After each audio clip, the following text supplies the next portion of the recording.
క్రీస్తునందు ప్రియ సంగమా, ప్రభువైన యేసు నామమున మీ అందరికి శుభములు. దేవుడు ఇచ్చిన ఈ యొక్క సమయాన్ని సద్వినియోగపరచుకుందాం.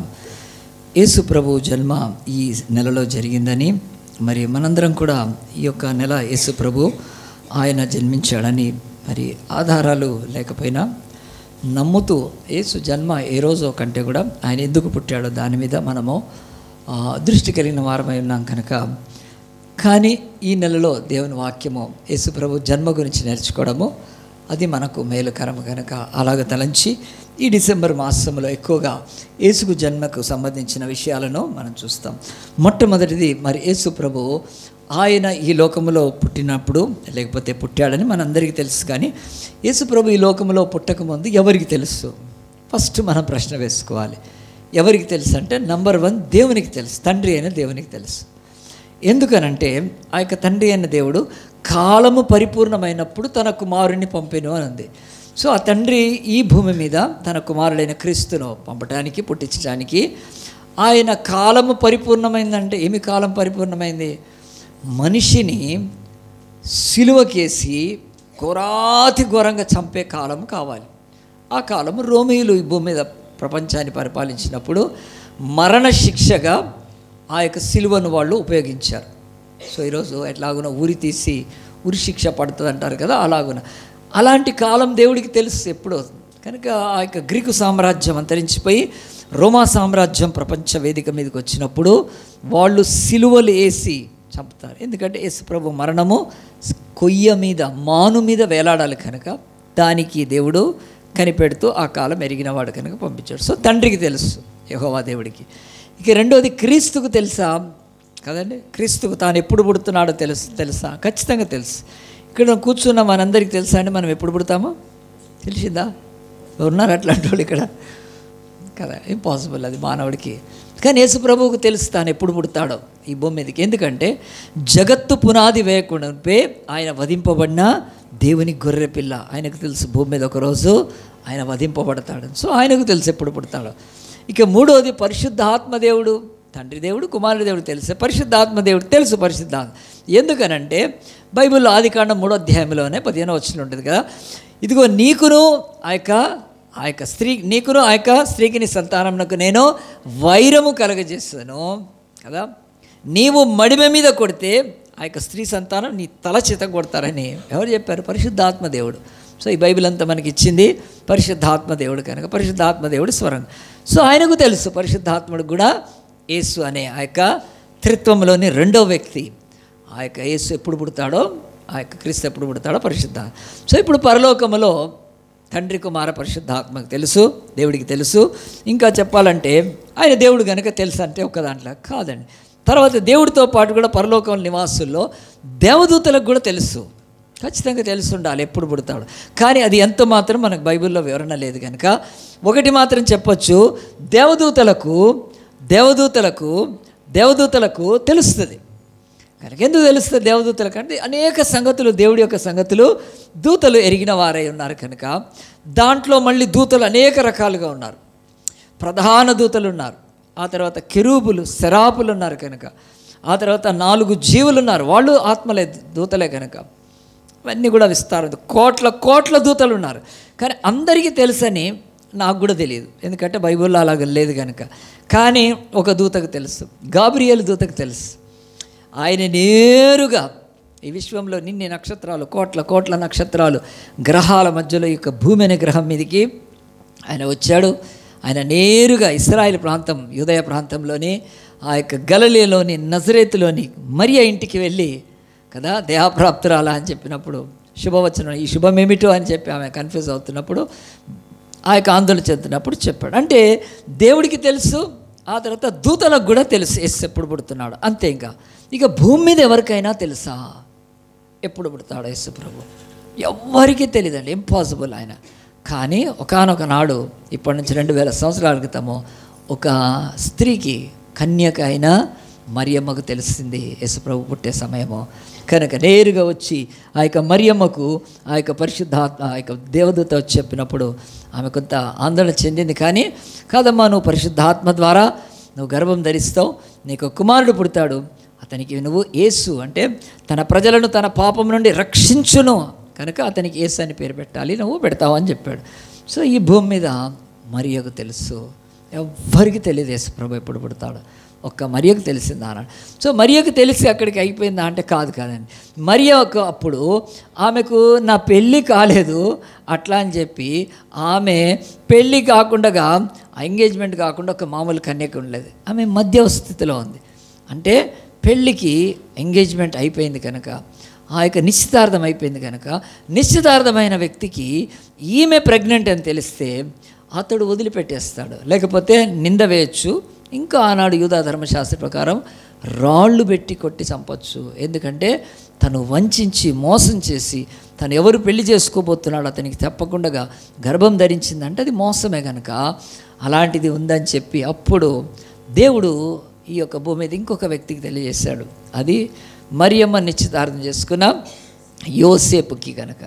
యోసేపు కలవరపడి, అయ్యో నేను పెళ్లి చేసుకోబోతున్న అమ్మాయి గర్భవతి అయితే నాకు ఎంత అవమానం ఉంటుంది కనుక, ఎంత అది భయంకరమైంది కనుక. ఎవరైనా ఈ భూమి మీద అలాగున ఒక అమ్మాయిని ఎంగేజ్మెంట్ చేసుకున్నాక తర్వాత పెళ్ళి కాకముందే ప్రెగ్నెంట్ అని తెలిస్తే ఏమనుకుంటారు, ఎంత మోసం చేసింది కనుక, ఎవరితో సంబంధం ఉందని చెప్పి వాళ్ళు చాలా కకలా వికలం అయిపోతారు. ఆ తర్వాత కేసు కూడా పెట్టచ్చు, భయంకరం. అప్పట్లో అయితే రాళ్ళు పెట్టుకొట్టి చంపచ్చు కనుక. ఇలాంటి పరిస్థితుల్లో అతను ఆలోచనతో ఉండిపోతుండగా దేవుని దూత మరి ఇతనికి కూడా ప్రత్యక్షమై కదా, యోసేపు నువ్వు అనుకున్నట్టుగా మరియమ్మ అలాంటి అపవిత్రురాలు కాదు, తను కన్యకనే, కానీ పరిశుద్ధాత్మ ద్వారా గర్భం ధరించింది, ఇదిగో కుమారుడు పుడతాడు, అతనికి ఇమ్మానుయేల్ అని పేరు కూడా పెడతాడు. దేవుడు ప్రజలకు తోడుగా ఇమ్మానుయేల్గా ఉంటాడని విషయాలు చెప్పినప్పుడు ఆలోచించండి. మరి ఈ యొక్క యోసేపు గతి ఎట్లా ఉంటుంది, యోసేపు పరిస్థితి ఎలాగుంటుంది. నేను చిన్నప్పటి నుంచి ఒక పాట వినేవాడినండి. ఏమి పాట అంటే కదా, తాళికట్టు శుభవేళ మెడలో కళ్యాణమాల. చిన్నప్పుడు బాగా వినేవాడిని ఆ పాట. అసలు మీకు తెలుసలేదు ఆ పాట కనుక, చాలా ఫేమస్ అయిందిలేండి అప్పట్లో. కనుక మరి పెళ్లి చేసుకోవడానికి పోయారనుకోండి ఎవరైనా, ఒక అమ్మాయికి తాళి కడితే అప్పటికి తాళి ఉంటే షాక్ కదండి. అట్లాంటి ఒక దాన్ని ఎందుకు గుర్తు చేస్తున్నా అంటే, తను పెళ్లి చేసుకునే పోయే అమ్మాయి ప్రెగ్నెంట్ అంటే ఎవరికి ఇది ఉంటుందండి. ఇప్పుడు సపోజ్ తను పెళ్లి చేసుకునే అమ్మాయికి కదండి గ్రూప్ 2 సెలెక్ట్ అయిందంటే సంతోషపడతాడు, ఎందుకంటే అమ్మాయికి జాబ్ దొరికితే కదా, ఇంకేదైనా సంతోషపడతాడు. కానీ ప్రెగ్నెంట్ అంటే అంత భయంకరమైన పరిస్థితిలో యోసేపు విడనాడకుండానట్లు దేవుడు బయలుపరిస్తే, సో భూమి మీద ఇద్దరికే తెలిసేసి ప్రభుత్వం, ఇంకెవ్వరికి తెలియదండి, ఎవరికి తెలియదు. ఆనాడు ప్రధానులు, అధికారులు, గొప్పవాళ్ళు, కీర్తి, ఆ తర్వాత ప్రఖ్యాత కలిగిన వాళ్ళు, మోస్ట్ గ్రేట్ పీపుల్ కూడా ఉండొచ్చు, కానీ ఎవ్వరికి తెలియదు. అస్ట్రాలజిస్ట్ కదా, ఆ యొక్క ఖగోళ శాస్త్రం తెలిసిన వాళ్ళు ఎంతోమంది ఉన్నారు ఆ రోజు, పండితులు ఉన్నారు ఆ రోజు, శాస్త్రులు, పరిసయ్యులు, ప్రధానులు, ఎవ్వడికి తెలియదు. భూమి మీద ఇద్దరికే తెలుసు, మేరీ అండ్ జోసెఫ్ తప్ప ఎవరికి తెలియదండి. పరలోకంలో దేవుడికి, దూతలకి, ఆ తర్వాత భూమి మీద ఎవ్వరికి తెలియకుండా పెట్టాడు. మరి ఇలాంటిది దేవుడు పెట్టిన తర్వాత భూమి మీద మరి దేవుడు ఇంకొకళ్ళకు బయలుపరుచుకోవాలనుకున్నాడు. వాళ్ళ గురించి మనం ఈరోజు నేర్చుకుందాం. ఇంకొకళ్ళకు మాత్రమే దేవుడు బయలుపరుచుకోవాలనుకున్నాడు. మనందరం లూకా సువార్త తీసి 2వ అధ్యాయం తీస్తే, లూకా సువార్త 2వ అధ్యాయంలో gospel according to Luke chapter 2 2వ అధ్యాయంలో బైబిల్ ఇలాగున్న యేసు జననం గురించి బహు స్పష్టంగా రాయబడింది కదా. ఆ దినములలో సర్వలోకమునకు ప్రజాసంఖ్య రాయబడని కైసర్ అగుస్తు వల్ల ఆజ్ఞాయను. ఇది కురేనియు సిరియా దేశమునకు అధిపతి ఉన్నప్పుడు జరిగిన మొదటి ప్రజాసంఖ్య. ఒకనాడు యేసు ప్రభు ఈ భూమి మీదకి వచ్చినప్పుడు ఈ ప్రపంచాన్ని రోమా సామ్రాజ్యం పరిపాలిస్తుంది. ఆ యొక్క పరిపాలిస్తున్న చక్రవర్తి పేరు, అతని పేరు సీజర్ అగస్టస్ కనుక అతడు కైసర్ ఔగుస్తు అనే ఆయన పరిపాలిస్తున్నాడు. ఆయన ప్రజాసంఖ్య రాయాలన్నప్పుడు అందరూ కూడా వారి వారి దేశాలకు, వారి వారి ప్రాంతాలకు వెళ్ళి రిజిస్టర్ చేసుకోవాలి. సో ఈ రోజు వరకు కూడా మనకు, మొన్నటి వరకు అయితే లేదు, కానీ ఇప్పుడు రేవంత్ రెడ్డి గారు వచ్చి ఏం చేశాడు, సర్వే చేపిస్తున్నాడు. మీ ఇంటికి వచ్చారా? మా ఇంటికైతే వచ్చారు, అయిపోయింది. కనుక మీ ఇంటికి రాకపోదంటే మీరు అసలు తెలంగాణలో ఉన్నారో లేదో చూసుకోండి. ఖచ్చితంగా వస్తారు, రాసుకుంటారు. అలాగనే ఈయన కూడా ఇక ప్రజాసంఖ్య రాపించినప్పుడు మరి ఈ యొక్క యోసేపు దేనికి చెందినవాడంటే, యోసేపు అప్పటికే నజరేతులో ఉండొచ్చు, ఎంగేజ్మెంట్ అయింది కనుక. ఆయన నజరేతులో కాకుండా అతడి యొక్క ప్రాంతము, అతడు ఇస్రాయిల్లోని యూదా వంశానికి చెందినవాడు, ఆ తర్వాత యూదా గోత్రానికి చెందినవాడు, దావీదు వంశానికి చెందినవాడు ప్రత్యేకించి. కనుక అతని యొక్క స్వస్థలము బెత్లహేము. కనుక బెత్లహేమికి రావాలి. కనుక రావాలనుకున్నప్పుడు ఆయన ఒంటరికి వెళ్ళిపోకుండా మరియను కూడా తీసుకొచ్చాడు. ఇది గాడ్స్ ప్లాన్, గొప్ప ప్లాన్ కనుక మరియను కూడా తీసుకొచ్చాడు. ఎన్ని కిలోమీటర్లు తీసుకొచ్చాడు? ఇప్పుడు మనకు మ్యాప్స్ ఉన్నాయి కనుక, గూగుల్ ఉంది కనుక 80 కిలోమీటర్స్ అండి, 80 కిలోమీటర్లు. నజరేతు నుంచి బెత్లెహేమ్కి 80 కిలోమీటర్స్. 80 కిలోమీటర్స్ ఆనాడు ట్రావెల్ చేయాలంటే అంత సామాన్యం కాదండి, చాలా. కనుక ఇప్పుడు ఇక్కడ నుంచి నక్కడికి లోపల అనుకోండి కనుక మనం అట్లా గంటలు 6 గంటలు వెళ్ళిపోతాం కదండి, ఈజీగా వెళ్ళిపోతాం. కానీ ఆనాడు కాదు కనుక, ఆనాడు ఇలాంటి ఏవి కూడా ప్రయాణ సాధనాలు లేవు కనుక చాలా కష్టమే కనుక, అందులో ప్రెగ్నెంట్ కనుక అలాగున తీసుకుని 80 కిలోమీటర్స్ బయలుదేరి ఎక్కడికి వచ్చాడంటే బెత్లెహేమ్కి వచ్చాడు. బెత్లెహేమ్కి వచ్చిన తర్వాత బైబిల్ స్పష్టంగా చెబుతున్నాయి, ఆమె దినములు ప్రసవ దినములు నిండెను కనుక అని బైబిల్లో స్పష్టంగా 6వ వచనం ఉంది కనుక, తన తొలిచూలు కుమారుని కని పొత్తిగుడ్డలతో చుట్టి ఆ యొక్క సత్రంలో వారికి స్థలము లేనందున ఆయనను పశువుల తొట్టిలో పరుండబెట్టెను. దేవుడు వాళ్ళకి ఇచ్చిన పని మరియకు యోసేపుకి ఇచ్చి నెరవేరుస్తూనే తన కడుపులో ఉన్న బిడ్డ మరి దైవమని దేవుడని ఆ యొక్క మరియ ఎరిగింది. ఆ యొక్క బిడ్డను కన్నప్పుడు వాళ్ళ పరిస్థితి ఎలాగుంది? వాళ్ళకి ఎక్కడ స్థలం లేదు కనుక చివరికి సత్రానికి వెళ్ళారు. సత్రంలో కూడా స్థలం అడుగుతున్నారు, ఎవరు కూడా ఇవ్వట్లేదు కనుక ఇప్పుడు మరియ దగ్గర ఎవరున్నారు? మరియ చేతుల్లో ఎవరున్నారు? యేసుప్రభు ఉన్నాడు. మరియ చేతుల్లో ఎవరున్నారంటే తన సృష్టికర్త ఇప్పుడు తన చేతుల్లో ఉన్నాడు. తనను రూపించి తనకు ఊపిరిచ్చి ఉనికినిచ్చిన దేవుడు తన చేతిలో ఉన్నాడు. తన్ను నిర్మించిన దేవుడు, తనకు ఆ యొక్క ఆది అంతాలైన దేవుడే తన చేతిలో ఉన్నాడు. ఎంత ఆశ్చర్యం కదా! అలాగున యేసు ప్రభువును తన చేతుల్లో పెట్టుకొని ఆమె ఆ యొక్క యోసేపు ఆ యొక్క గడప గడప దాంట్లో ఆ యొక్క సత్రంలో అడుగుతున్నప్పుడు మరియమ్మ ఎవరికని చెప్పిందాన్ని, ఇదిగో నా చేతిలో దేవుడున్నాడు, ఈయననే మెస్సయ్య, ఈయననే రక్షకుడు మన యూదులకు, వాళ్ళకి తెలుసుగల అని చెప్పి దేవుడున్నాడని చెప్పి అడుక్కొని ఒక్కొక్క గుమ్మం దగ్గరికి వెళ్ళి కనుక లేకపోతే అడగాలంటే కనీసం యోసేపు అక్కడ ఉంటే ఇదిగో నా ఉన్నా అని చెప్పి అడుక్కొని ఎవరినైనా రిక్వెస్ట్ చేసి ఉంటుందా అంటే ఏమీ లేదండి. అడుగుంటారు తప్ప నా చేతిలో దేవుడున్నాడని, నా హృదయంలో దేవుడు ఆ యొక్క చేతుల్లో ఈ యొక్క బిడ్డనే మెస్సయ్య అని ఎవరికి చెప్పుకోలేదండి. ఎందుకు ఈ మాటలు అంటే నాకు అనిపిస్తుంది మరియమ్మ కానీ దేవుని బిడ్డలు కానీ ఎప్పుడు ఆ పని చేయరండి. వాళ్ళు ఆ పని ఎందుకు చేయరండి? మరి ఈరోజు మనము దేవుణ్ణి పెట్టుకొని అడుక్కునే ఇది కాదండి. కొంత నేను చెప్పే మాటలు బాధకరమైనా కానీ నేను చిన్నప్పటి నుంచి మరి అంటే ఇదే దేశం కనుక ఒక ప్లేట్లో ఫోటో పెట్టుకొని అడుక్కుంటారండి ఇట్లా దేవుడు దేవుడు దేవుడు అని. మరి మన దేశంలో ఇది ఎంత దరిద్రది కదండి, ప్లేట్లో పెట్టుకొని బొమ్మను దేవుడు అడుక్కుంటూ ఉంటారు. సో క్రైస్తవులు ఎన్నడూ ఆ పని చేయడానికి లేదండి. నేనైతే మేముండే ఇంటి దగ్గర చాలా ప్రైమరీ అన్ని తెలిసిన కాలేజెస్ చాలా ఉన్నాయి మా ఇంటి చుట్టూ. అక్కడ సోమవారము సాయిబాబా పేరు మీద ఒక చిన్న బండి వస్తుంది, అడుక్కుంటారు. అలా గతి ఎట్లా ఉంది, కరోనాలో అలాగున తిరగనివ్వలేదు కనుక అలా బతుకులు భయంకరమైపోయినాయి. అసలు ఆ బండ్లన్నీ పెట్టున్నాయి, కరోనా తిరగలేకపోయారు అప్పుడు అడుక్కోవటం. సో ఇలాగున దేవుణ్ణి పెట్టుకొని అడుక్కోవాలనుకుంటే ఆనాడు మరియా ఎంత ఈజీగా అడుక్కోవచ్చు. సో క్రైస్తవులు అడుక్కునే వాళ్ళు కాదు కనుక ఏవో దేవుణ్ణో దేవతనో పెట్టుకొని బొమ్మను పెట్టుకొని చందాలు అడిగేవాళ్ళు కాదు. ఎవడైనా ఏదైనా చేసుకుంటే వాడు చేసుకోవాలి కనుక బైబిల్ చెప్తుంది మనం అలాంటిది. మరి ఎందుకంటే నీలో ఉన్న దేవుణ్ణి నువ్వు కలిగి ఉండి అడుక్కోవడం కాదు, ఆ దేవుడి మహిమ శక్తి పొందుకొని దాన్ని లోకానికి చూపించాలి.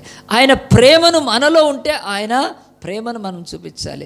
ఆయన మనలో ఉంటే తగ్గింపు ఉంటే వెళ్ళి మరియమ్మ పశువుల పాక దగ్గర అయినా సెట్ అయింది. తగ్గింపు దీనత్వం ఉంటే అంతే తప్ప దేవుణ్ణి పెట్టుకొని వ్యాపారం చేయడం కానీ దేవుణ్ణి పెట్టి అడుక్కోవడం కానీ దేవుణ్ణి చూపించి ఆ యొక్క ఈ లోకంలో భిక్షమెత్తుకోవడం అది దరిద్రమైన శాపం. అది ఏ పాస్టర్ కూడా దేవుడి పేరు మీద వ్యాపారం చేయడం లేదు.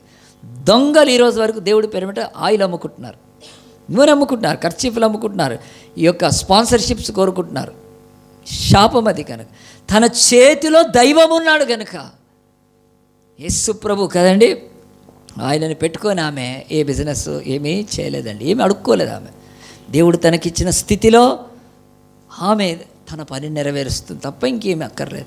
సో మనలో దేవుడు ఉంటే మనం అడుక్కోమండి. మనలో దేవుడు లేకపోతే ఇక ప్లేట్లో ఫోటో పెట్టుకొని అడుక్కోవాల్సి వస్తుంది దేవుడు పెట్టమని. సరే, దేవుని యొక్క వాక్యము స్పష్టంగా చెప్తుంది నీ జీవితంలో ఎప్పుడు దేవుడి పేరుని అలాగున యూజ్ చేసుకోకూడదు కనుక మరియమ్మ ఆ యొక్క యోసేపులు సహించారు. లేదు, వాళ్ళకి ఎక్కడ కూడా స్థలము లేదు. చివరికి వెళ్ళారు.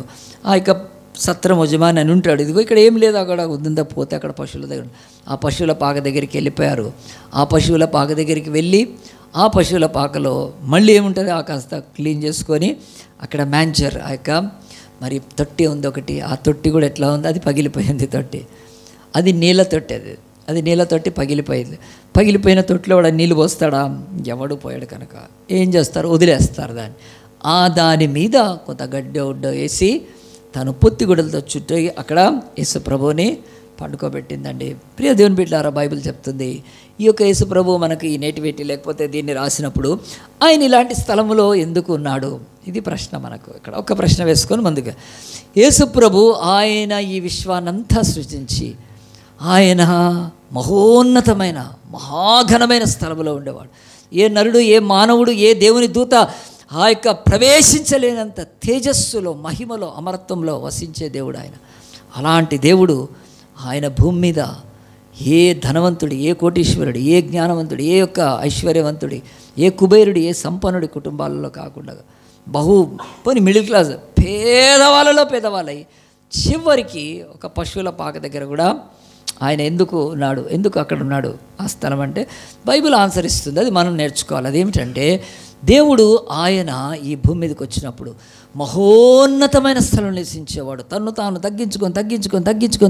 తగ్గించుకొని ఈ స్థితి వరకు వచ్చి అక్కడ తను అవైలబుల్గా ఉండటానికి ఉన్నాడంటే దేవుడు ఎంత గొప్ప దేవుడు అంటే, నా యొద్దకు రావటానికి మీకు ఏ ఆటంకం ఉండకూడదు, ఎట్టే పరిస్థితుల్లో ఆటంకం ఉండకూడదు.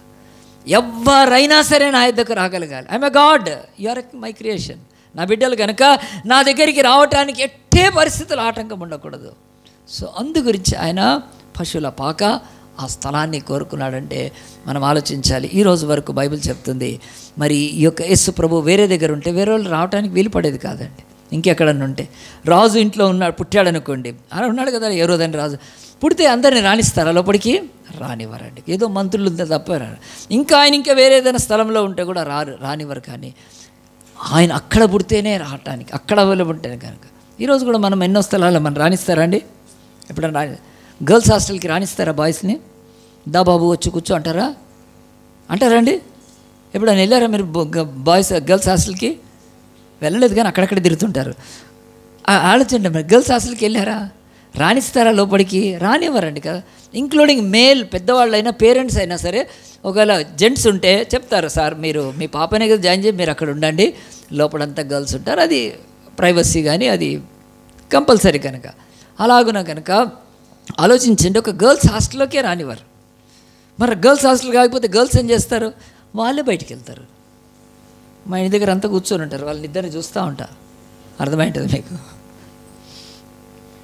సో ఈ భూమి మీద ఆ పరిస్థితులు ఎన్నో చోట్లకు రానివ్వరండి. సో యేసు ఎరిగిన వాడయ్యండి ఆయన ఏం చేస్తున్నాడంటే, ఈ భూమి మీద కడు పేదవాడైనా సరే తన దగ్గరికి రావటానికి ఏ ఆటంకం ఉండకూడదు. అంత మహోన్నతమైన దేవుడు తగ్గించుకోవటానికే దీన్ని చూపించాడు. మనం దేవుడు అంటే ఎక్కడో గొప్ప గొప్ప స్థలాల్లో కాదు దేవుడు అందరికీ అవైలబుల్ ఉండటానికి ఈ బైబిల్ ఎంత స్పష్టంగా రాసి పెట్టాడు. వాళ్ళు ఏ స్థితిలో ఉన్నా సరే, ఎంత పేదలైన అభాగ్యులైనా, still they can come to God. ఆ దేవుడే ఈ బైబిల్ దేవుడు కనుక అందరికీ యాక్సెస్ కనుక. ఈరోజు ఎంతోమంది ఎన్నో దేవాలయాలకు వెళ్ళలేరు కనుక. ఎందుకు వెళ్ళారంటే అది వాళ్ళకి వీలు పడదు కనుక. యేసు అలాంటి వాడు కాదు కనుక. దీన్ని చూపిస్తూ దేవుడు ఇక్కడ మనకు ఒకటి తెలియజేస్తున్నాడు. మరి ఆయన ఈ లోకంలోకి వచ్చినప్పుడు, పుట్టినప్పుడు మరియకు తెలుసు, యోసేపు ఇంకెవ్వడికి తెలియదు.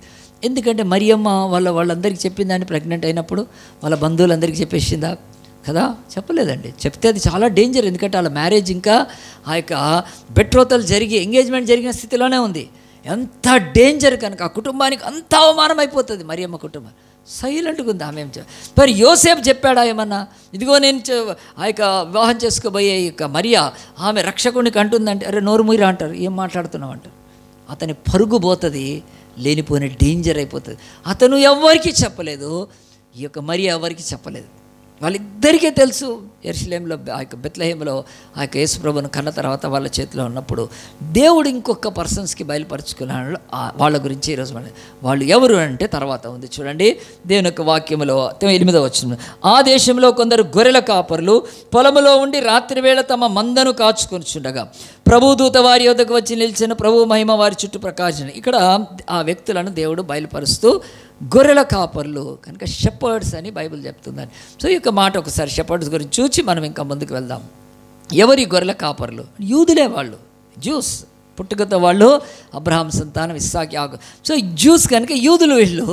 మరి కనుక యూదులంటే మరి అక్కడ యూదులని లేదు కదా, గొర్రెల కాపర్లు అయింది అంటే మనం ఏమని చేసుకోవాలి, వీళ్ళు గొల్లోళ్ళేమో, యాదవ్స్ ఏమో కదండి. మన దగ్గర లేరా ఈరోజు?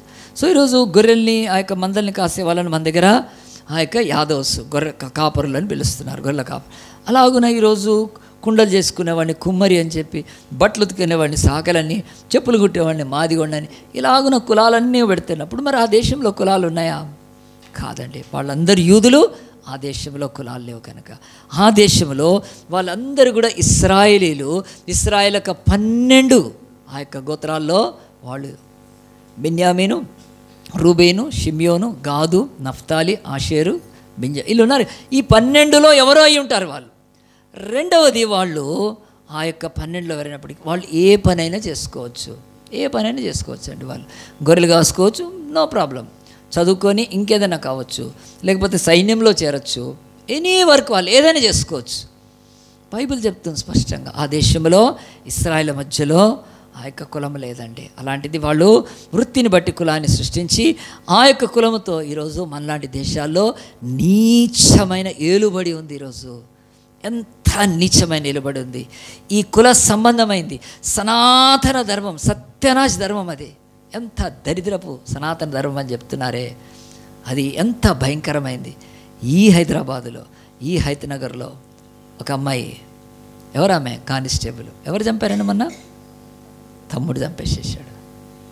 తమ్ముడు కారుతో గుద్ది కొడవలితో పొడి చంపాడు కదండి. ఎక్కడంటే అది ఇబ్రాహీంపట్నం నుంచి, దాని పేరు చెప్పండి, ఏదో ఉంది ఆ ప్లేస్ పేరు, చంపాడు. కొట్టండి, గూగుల్ కొట్టండి, ఇప్పుడు పోయి మీరు చూడండి. సొంత చెల్లెను ఎవడు చంపాడు? అన్న చంపేశాడు కనుక.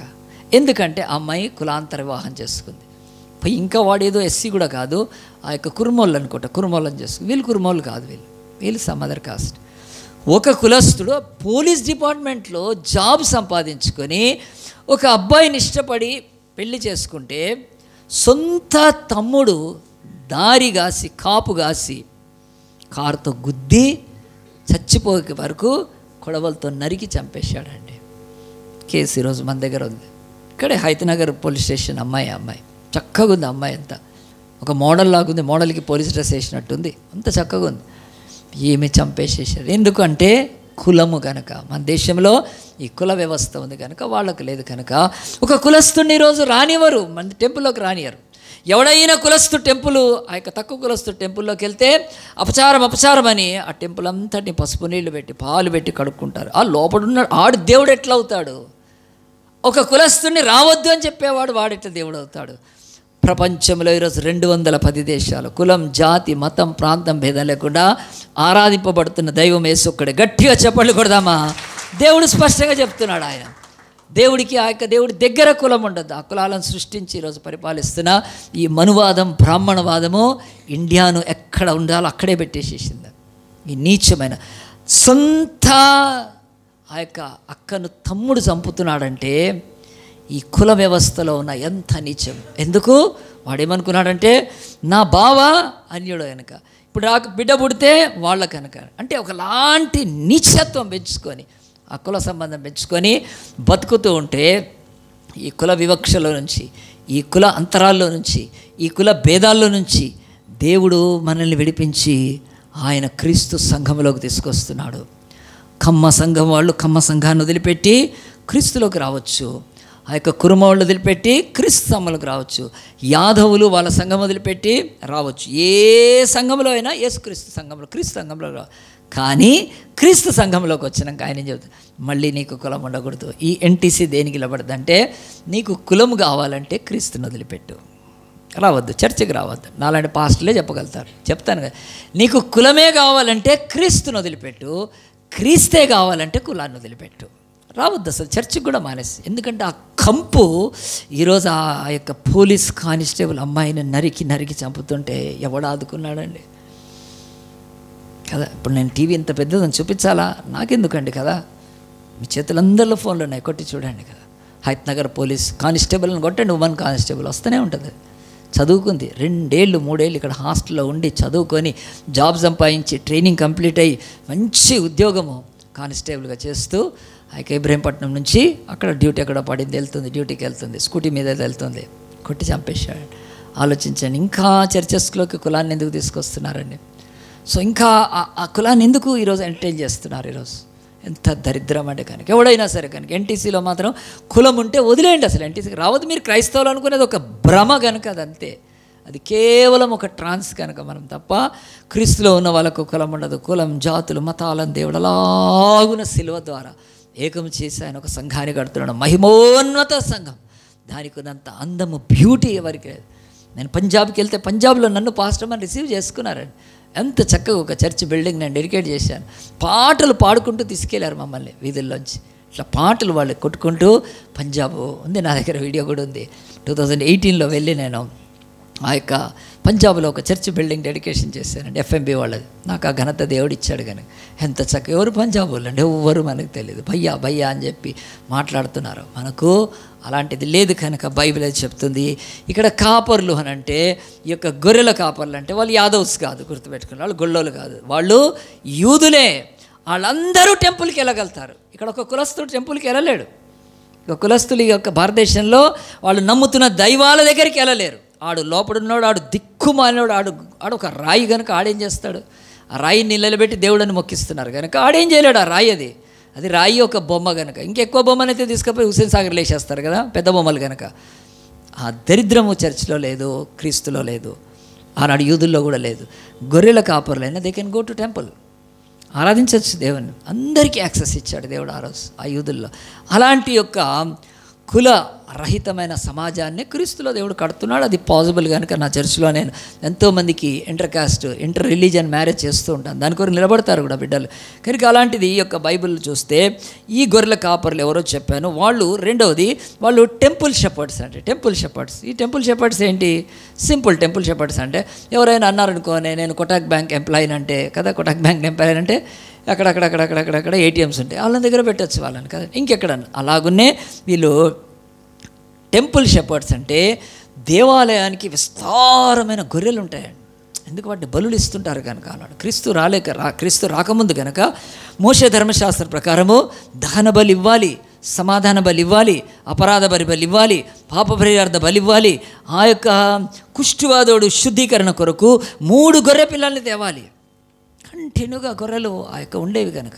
ఎవరైనా బాగా ధనవంతుడు ఉంటే అతడు కోడిని తీసుకొస్తాడు, ఎద్దుని తీసుకొచ్చి కూడా బలి ఇస్తాడు. సో వాళ్ళకు ఉన్నాయి పవిత్ర జంతువులు. సో అలాగూ నా గొర్రెలన్నింటినీ టెంపుల్ మెయింటైన్ చేస్తుంది. ఆ టెంపుల్ గొర్రెలు ఉంటే ఈ లేవీయులు యాజకులు అయితే ఆ పని చేయరు కదా.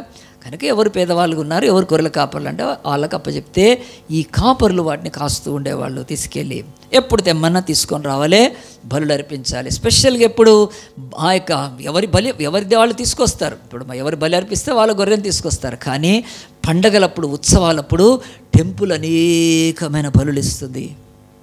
ఈ బైబిల్లో సొలొమోను మహారాజు దేవాలయాన్ని కట్టించినప్పుడు 1,22,000 గొర్రెల్ని బలిచ్చారు. 20,000 ఎడ్లను బలిచ్చి స్తుతిస్తూ దేవుని మహింపరిచినప్పుడు షకీనా దిగి వచ్చాడు. షకీనాగా పరిశుద్ధాత్మ దేవుడు దిగి వచ్చాడు ఆ రోజు. ఆ యొక్క టెంపుల్ మౌంట్ మీద మహా గొప్ప. ఈ రోజు వరకు భూమి మీద ఎవడు కట్టలేడు. ఏ చైనా వాడు కాదు, అమెరికా వాడు కాదు కదా, ఎవడు కట్టలేడు. అలాంటి టెంపుల్ ఎన్నడూ కట్టలేరు కనుక అలాంటి మహోన్నతమైన దేవుడి కొరకు కట్టబడిన సొలొమోను కట్టిన దేవాలయంలో అప్పుడు బలులు ఇచ్చారు. సో ఈ గొర్రెలన్నీ ఏం చేస్తున్నాయంటే మేపబడాలి గొర్రెల కాపల చేతికి. సో రెండవది, దే ఆర్ నాట్ ఓనర్స్, వాళ్ళు యజమానులు కాదు, వాళ్ళు కేవలం గొర్రెలు కాసుకునే ఒక ఎంప్లాయీస్ అంతే కనుక అలాంటి వారు.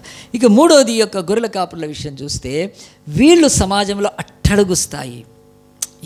ఎందుకంటే గొర్రెలు కాసుకునే వాళ్ళు, ఇంకా చెప్పాలంటే గొర్రెలు కాసుకునే వాళ్ళ కంపు అందరికీ నచ్చదు, అంత హీనం అన్నమాట. ఎప్పుడు గొర్రెలతో ఉంటాడు కనుక ఆ కంపు చాలా ఇదిగా ఉంటుంది కనుక చాలామంది కూడా దగ్గరికి రానికుండా అంటే అలాగున ఉంటారు కనుక ఇలాంటి యొక్క వ్యక్తులకు బైబిల్ చెప్తుంది చూడండి, యెరూషలేము కాదు, అదిగో బెత్లెహేము దారి మధ్యలో. గొప్ప గొప్ప వాళ్ళు కాదు, చిన్న పని చేసుకునే గొర్రెల కాపర్లు. అంతేకాదు వాళ్ళ యొక్క వాసన, వాళ్ళు చేసుకునే పని బట్టి ఎంతోమంది దూరంగా పెట్టుకునే ఆ యొక్క పేదలైన వాళ్లకు దేవుడు రివీల్ చేస్తున్నాడండి భూమి మీద.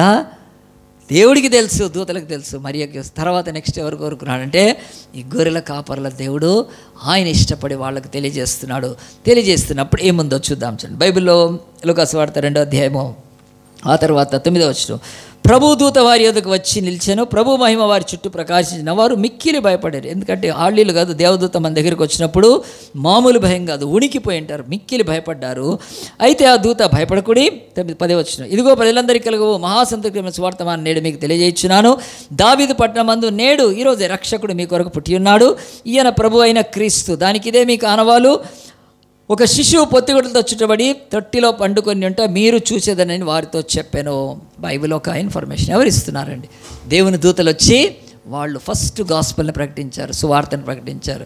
ఇదిగో సంతోషకరమైన శుభవర్తమానం ఏంటి? దావీదు పట్టణమందు నేడు రక్షకుడు మీ కొరకు పుట్టి ఉన్నాడు. The saviour Born unto you. కనుక ఎక్కడ పుట్టాడు? బెత్లెహేం.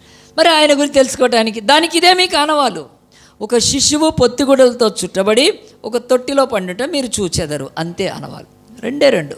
ఒకటి ఎవరు పుట్టారు, ఆయన ఆనవాళ్ళు. కనుక ఎక్కడుండో చెప్పు, ఎంత స్పష్టంగా చెప్పారండి వాళ్ళు.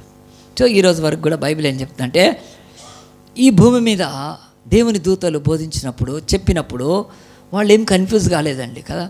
వాళ్ళందరూ వెళ్ళిపోయినాక దేవుని దూత ఏం చెప్పాడు, నాకేమైనా అర్థమే, నీకేమైనా అర్థం, ఏం కాలే, ఏదో శిశి అన్నాడు. లేకపోతే ఓరి రామందా షికాల రబా రబా షికాల రబా అని భాషలు మాట్లాడిపోయారు వాళ్ళు. భాషలు పిచ్చి పట్టిన వాళ్ళు కదా, వాళ్ళతో మాట్లాడుతున్నాను. వాళ్ళు భాషలు మాట్లాడిపోయారా? దేవతలకు భాషలు రావా?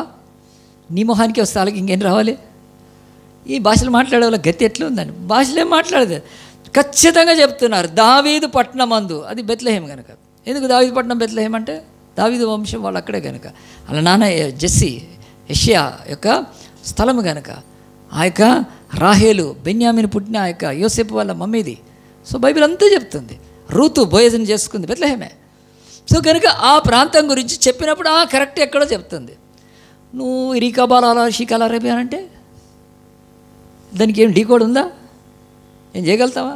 సో ఎర్రి మొహాలు ఇంకా భాషలు మాట్లాడుకొని బతుకుతున్నారు. వాళ్ళ గతి వదిలేసాం. స్పష్టంగా మాట్లాడుతున్నారు వాళ్ళు యూదా దేశంలో వాళ్ళు మాట్లాడే ఆనాడు అరబిక్ భాష, హీబ్రూ భాష కరెక్ట్గా అర్థమవుతున్నారు. రెండో దానికి ఇదే మీకు ఆనవాలు. నేను చెప్పిన దానికి మీరు ఎట్లా అంటే, పొయ్యి యోగాలు ఈ ఆనవాలు ఇవ్వకపోతే ఆ యొక్క ఆనవాలు ఇంటికి పోతే ప్రతి తలుపు కొట్టి అక్కడ వెళ్ళి బెత్లెహేంలో మీ ఇంట్లో రక్షకుడు పుట్టాడా, మీ ఇంట్లో ఆ యొక్క యేసుప్రభు పుట్టాడా అని అడగాల్సి వచ్చేది. అట్లాంటి కాకుండా డైరెక్ట్గా దానికి ఇదే మీ కారణం, ఒక శిశువు పొత్తిగుడ్డలతో చుట్టబడి ఉంటాడు. రెండవది ఒక తొట్టిలో పరుండబెట్టి ఉంటాడు. చాలండి, అంత స్పష్టంగా చెప్పి వాళ్ళు వెళ్ళిపోయారు. నేను ఎందుకు ఈ మాటలు చెప్పాల్సి వస్తుందంటే, ఈ రోజు వరకు కూడా బైబిల్ చెప్తుంది, ఒక బోధకుడు చెప్తే, అంటే వీళ్ళు బోధకులు అంటే దేవుని యొక్క సేవకులు కనుక దేవదూతలు, అలాగే ఒక సేవకుడు చెప్తే మనకు అర్థం కావాలండి. నా బ్రతుకులో కర్మ, నాకు చాలామంది పాస్టర్లు వాడు ఏం చెప్తున్నాడో అర్థమైంది కదా, పాస్టర్ వెళ్ళిపోయేవాడిని లేచి అసలు కుచ్చేబీ సమజమని ఆత ఆ దెబ్బకే నేను పాస్టర్ని అయ్యాను. అసలు అరే చదవాలి చెప్పాలి కదండి మంచిగా, అసలు అర్థమే కాదండి చెప్తే కనుక. ఏం అర్థమైంది ఏం అర్థం కాదు. చాలామంది మీరు చర్చికి వెళ్ళినాక ఇంటికి వెళ్ళినాక అడగండి, కనుక మన చర్చిలో ఉన్న బిడ్డలు వేరే మీ చర్చిలో ఒక అమ్మాయి అట్లనే మన చర్చికి నడిపించాను, మీ పాస్టర్ ఏం అర్థం కాలేదు అంతకుముందు. కానీ ఈ పాప మన దగ్గర ఉన్నది, పోయిన వారం ఇది అంత స్పష్టంగా చెప్తుంది, అమ్మ మీ పాస్టర్ అంత బాగా చెప్తాడండి. అవునట్టు చెప్తాను నేను. నాకు ఆ రోజు చెప్పడం పోతే నేను చర్చి నేను సేవ మానేస్తాను. స్పష్టం కావాలి. దేవుడు ఎందుకు చెప్తున్నాడంటే, బోధకుడు తను చెప్పే వారికి అర్థమయ్యేటట్టు చెప్పాలి. అలాగని చెప్పని వాడు బోధకుడు కాదు కనుక ఆలోచించండి. ఈరోజు భూమి మీద ఎవ్వరికి లేని శిక్ష, కఠినమైన శిక్ష బోధకులకు ఉందండి. యాకోబు పత్రిక 3వ అధ్యాయంలో ఉంటుంది. మరి విశేషముగా మీరు బోధకులు కాకుండా కఠినమైన తీర్పు అంటే చెప్పింది అర్థం కావాలి. ఈరోజు బోధకులు వాడు ఒక్కొక్కడు ఏం చెప్తున్నాడో కూడా తెలియకుండా తయారైంది. ఏం చెప్తున్నారో, ఎటు పోతున్నారో ఏమీ తెలియదు, గందరగోళం. కనుక నా బతుకులు అట్లాంటిది లేదండి. నాకు ఎంతవరకు వస్తుందో నేను ఏం చెప్పక అదే చెప్తాను నేను. కనుక నా వినే శ్రోతలు ఎవడైనా కానీ ఏం చెప్పాడో అది చెప్పాలంటే అంతే కథం, పోయి నీళ్లు లేని బావిలో దుంకి సావాలి నేను.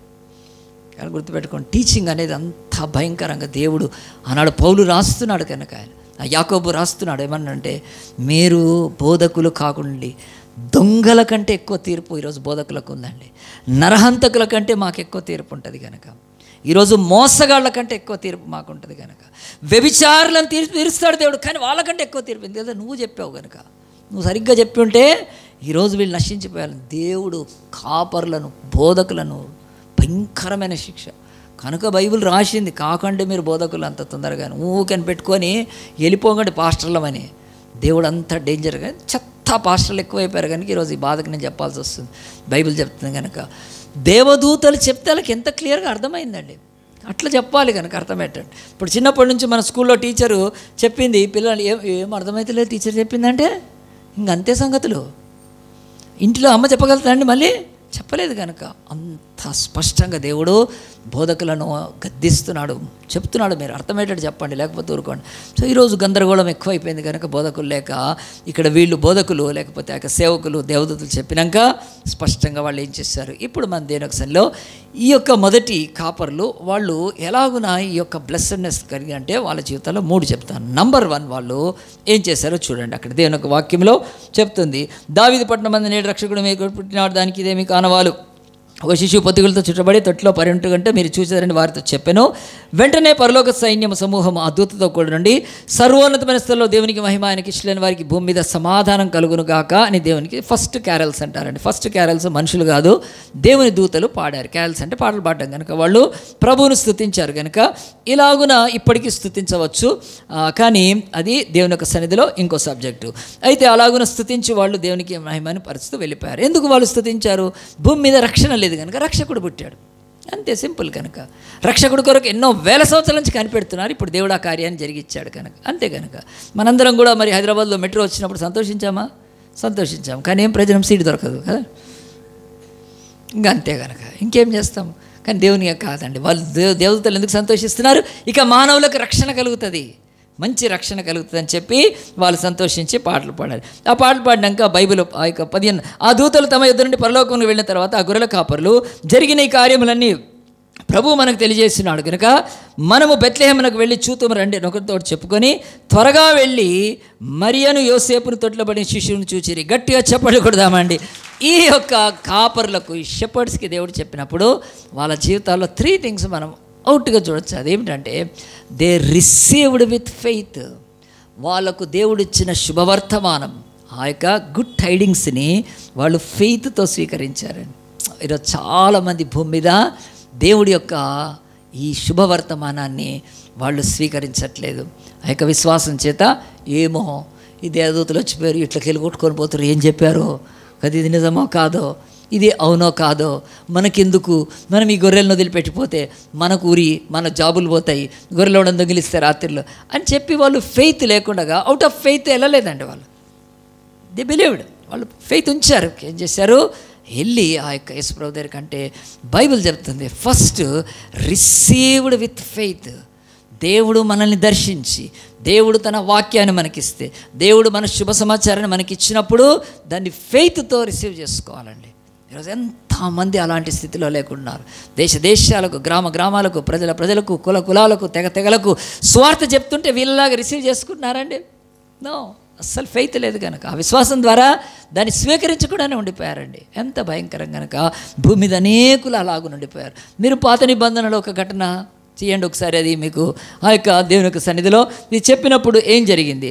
ఆ యొక్క ఆదికాండము 19వ అధ్యాయంలో ఉంటుంది కదా, మీకు మచ్చుగా వస్తుంది. అది సొదొమ గొమొర్రాలు కదండి. సొదొమ గొమొర్రా 2 చెడిపోయిన పట్టణాలు, పాప పట్టణాలు, దుర్మార్గ పట్టణాలు కనుక దాని గతి నాశనం వైపు దేవుడు బయలుపరిచినప్పుడు, దాని యొక్క నాశనం సమీపించినప్పుడు దేవుడు అబ్రాహాముకు బయలుపరిచాడు. అబ్రాహాం ప్రార్థన చేశాడు. ఆ తర్వాత 19వ అధ్యాయం మీరు చూసుకోండి, దేవుని దూతలే లేకుంటే దేవుడే వెళ్ళి ఆ యొక్క ఊరిలో, ఆ యొక్క సొదొమ గొమొర్రాలో లోతుకు చెప్పాడు. లోతుకు చెప్పిన తర్వాత ఆ రాత్రి అంతా ఉన్నప్పుడు లోతుకి ఇంకోటి కూడా చెప్పాడు, వెళ్ళి నీకు ఇంకెవరన్నా ఉన్నారంటే చెప్పు, రేపు ఈ పట్టణాన్ని దేవుడు నాశనం చేస్తున్నాడు. We're going to destroy this city. ఈ సిటీస్ డెస్ట్రాయ్ చేస్తున్నాం మేము, ఇంకెవ్వడు కూడా బతకడు దీంట్లో. పో చెప్పు, దేవుడు మీ యొక్క ఫాదర్ అబ్రహాం మంచోడు ప్రార్థన చేస్తుంటే మేము వచ్చాము ఇక్కడ దాకా, పో అన్నప్పుడు అప్పుడు ఆ యొక్క లోతు ఏం చేశాడు తెలుసా అండి? తన అల్లుళ్ళ దగ్గరికి వెళ్ళాడు. అల్లుళ్ళు ఇంట్లో ఉంటారా? కాదు అంటే పెళ్ళి కాబోయే అల్లుళ్ళు ఉంటారు కనుక, అంటే ఎంగేజ్మెంట్ అయింది, ఇంకా లేకపోతే ఇంకేదైనా కావచ్చు. వాళ్ళ దగ్గరికి వెళ్తే వాళ్ళు ఏం చేశారు తెలుసా అండి? ఆ యొక్క అల్లుళ్ళు ఆ యొక్క మామని ఎగతాళి చేశారు. మామ నీకు ఏమైందిరా మామ, ఇట్లా మాట్లాడుతున్నావు, ఈ పట్టణాలు నాశనం అయిపోతాయా, ఎట్లా నాశనం అవుతాయి? మీ ఇంటి దగ్గర మేము విన్నాం ఇందాక సాయంత్రం మీద గొడవ అయింది, ఆ గొడవకు నీ బ్రెయిన్ కొంచెము టెన్షన్లో ఉంది, పడుకోపో మామ, పడుకోపో అని చెప్పి ఏం చేశారండి? వినలేదు. తెల్లారి ఏమైపోయిందండి, ఆ ఇంట్లోంచి 2 కూతురులు, ఆ తల్లి ఆ యొక్క లోతుని తీసుకొని ఆ యొక్క దేవదూతలు బయటికి లాక్కొని వచ్చి పండిపోండి, సోయేరు చిన్న పట్టణం పోండి, అక్కడ దాకా మేము ఆకాశం నుంచి అగ్ని గురిసి చచ్చి కాలి బూడిదైపోయారు. ఆ విన్న అల్లుళ్ళు కూడా చచ్చిపోయారు, కాలిపోయారు. సో బైబిల్ చెప్తుంది, ఎప్పుడైనా మనకు దేవుడు ఏదైనా సమాచారం ఇస్తే దాన్ని ఏం చేయాలి, దాన్ని బైబిల్ చెప్తుంది ఫెయిత్ ద్వారా స్వీకరించాలి. We should receive with faith. దేవుడిచ్చింది విశ్వాసం ద్వారా ఇచ్చేయాలండి. ఖచ్చితంగా నేను చెప్తున్నాను, ఈరోజు వరకు భూమి మీద అనేకులు వాళ్ళ బ్రతుకుల్లో ఎట్టి పరిస్థితుల్లో దేవుడు పంపించింది అందు గురించే యోహాను సువార్త 1:12 తన్ను ఎందరు అంగీకరించిరో అని అంటారు. తన విశ్వాసం ఉంచిన వారేమవుతారు, దేవుని పిల్లలు అవుతారు. ఎట్లా అంగీకరించాలి? విశ్వాసంతో అంగీకరించాలి. ఫెయిత్ లేకుండా అంగీకరించినప్పుడు అది అంగీకారమే కాదు. కనుక బైబిల్ చెప్తుందండి. నాకు తెలిసిన ఈ చర్చికి ఒక అమ్మాయి వస్తుంది, నల్గొండ ప్రాంతం అని. నల్గొండ నుంచి తర్వాత వచ్చి చూసినక్కడ నేను కొంతకాలం మంచిగా ప్రార్థనలో వాక్యంలో ఎదిగి చాలా మంచిగా ఉన్నప్పుడు ఎప్పుడు ప్రేయర్ రిక్వెస్ట్ తీసుకొచ్చి నాకు ఇచ్చినప్పుడు వాళ్ళ ఎవరు అంటే నా బంధువులు ఎప్పుడు చూసి, ఏంటి మీ బంధువులు ఎవ్వరు నమ్మలేదు, అంతా కూడా అలాగుంది. ఎప్పుడు ప్రేయర్ చేస్తుంటే సరేలే వాళ్ళు అనుకున్నా. కానీ ఒకరోజు తను ఒక దగ్గర మార్కెట్ దగ్గర ఎక్కడ కనిపించింది నాకు. నేను ఇక్కడ ఉన్నా వింటున్నానంటే, లేదన్నా మా యొక్క కజిన్ వచ్చాడు అతనితో అని చెప్పి వెంటనే నా కజిన్ కూడా అప్పుడే ఆగాడు. చూస్తే అతన్ని పరిచయం చేసింది, ఆయన సాల్మన్ అంటే. నేను షాక్. సాల్మన్ ఓకే అని మాట్లాడాను. అబ్బాయి ఏదో ఇంటర్వ్యూకి వచ్చాడు, వెళ్ళిపోయాక అడిగాను, ఏంటి మీ బంధువులు ఎవరు లేరంటే సాల్మన్, అవునా నా ఉన్నారు, వీళ్ళు ఒక్కళ్ళే మా ఊర్లో, ఒక్కళ్ళే వాళ్ళ అమ్మ నాన్న మాకు చుట్టాలే బంధువులు, వాళ్ళు మాత్రమే బాగున్నారన్న. మొత్తం మా కుటుంబాలన్నీ కూడా ఒకనాడు స్వార్థ మా దగ్గరికి వచ్చినప్పుడు మా కుటుంబాలన్నీ తాగటానికి, విగ్రహారాధనకి, బొమ్మలకు ఈ భూమి మీద నీచమైన కణాలొక్కలు అప్పట్లో వాళ్ళని చాలా బాధ పెట్టారు. కానీ వాళ్ళు స్థిరంగా యేసుప్రభు నమ్ముకున్నందుకు ఈరోజు మొత్తం మా బంధువులు వాళ్ళు ఒక్కరు మంచిగా ఉన్నారన్న. మా బతుకు ఎంత అంటే చదువులు లేవు, లేబర్గా బతుకుతూ కదా, తాగుబోతులుగా బతుకుతూ, అప్పులతో బతుకుతూ, అనారోగ్యాలతో బతికితే ఆ ఒక్క ఫ్యామిలీ అని చెప్పి నాతో పంచుకుందండి. నేను నిజమే కదా, నాకు ఈ గొర్రెల కాపర్లే గుర్తొచ్చారు, ఆ యొక్క సుధముఖమని గుర్తొచ్చింది నాకు. ఈరోజు దేవుడు మనకు ఒక శుభవచనాన్ని పంపించినప్పుడు రిసీవ్ విత్ ఫెయిత్, మనము విశ్వాసంతో దాన్ని స్వీకరించాలండి. ప్రపంచంలో ఎన్ని దేశాలకు సువార్త పంపిస్తున్నాడు. మన దేశం ఈరోజు ఇలాగ తగలబట్టడానికి, ఈ స్థితిలో ఉండటానికి కదా, సొంత తమ్ముడు అక్కని చంపి పారేస్తున్నాడండి. ఎందుకు అనంటే ఈ దేశానికి సువార్త పంపిస్తే రిజెక్ట్ చేస్తున్నారు. 2000 సంవత్సరాల క్రితం తోమా వచ్చాడు. యేసు ప్రభు ప్రధాన అపోస్తలుడు ఒకడు థామస్ వచ్చాడు ఇండియాకి. ఇప్పటికి ఇట్లే ఉంది ఇండియా, ఇట్లా ఉంటాయి కదండి. సొంత అక్కను తమ్ముడు వేట కొడవలతో చంపుతాడే, ఈ కుల దరిద్రాలు పెట్టుకొని.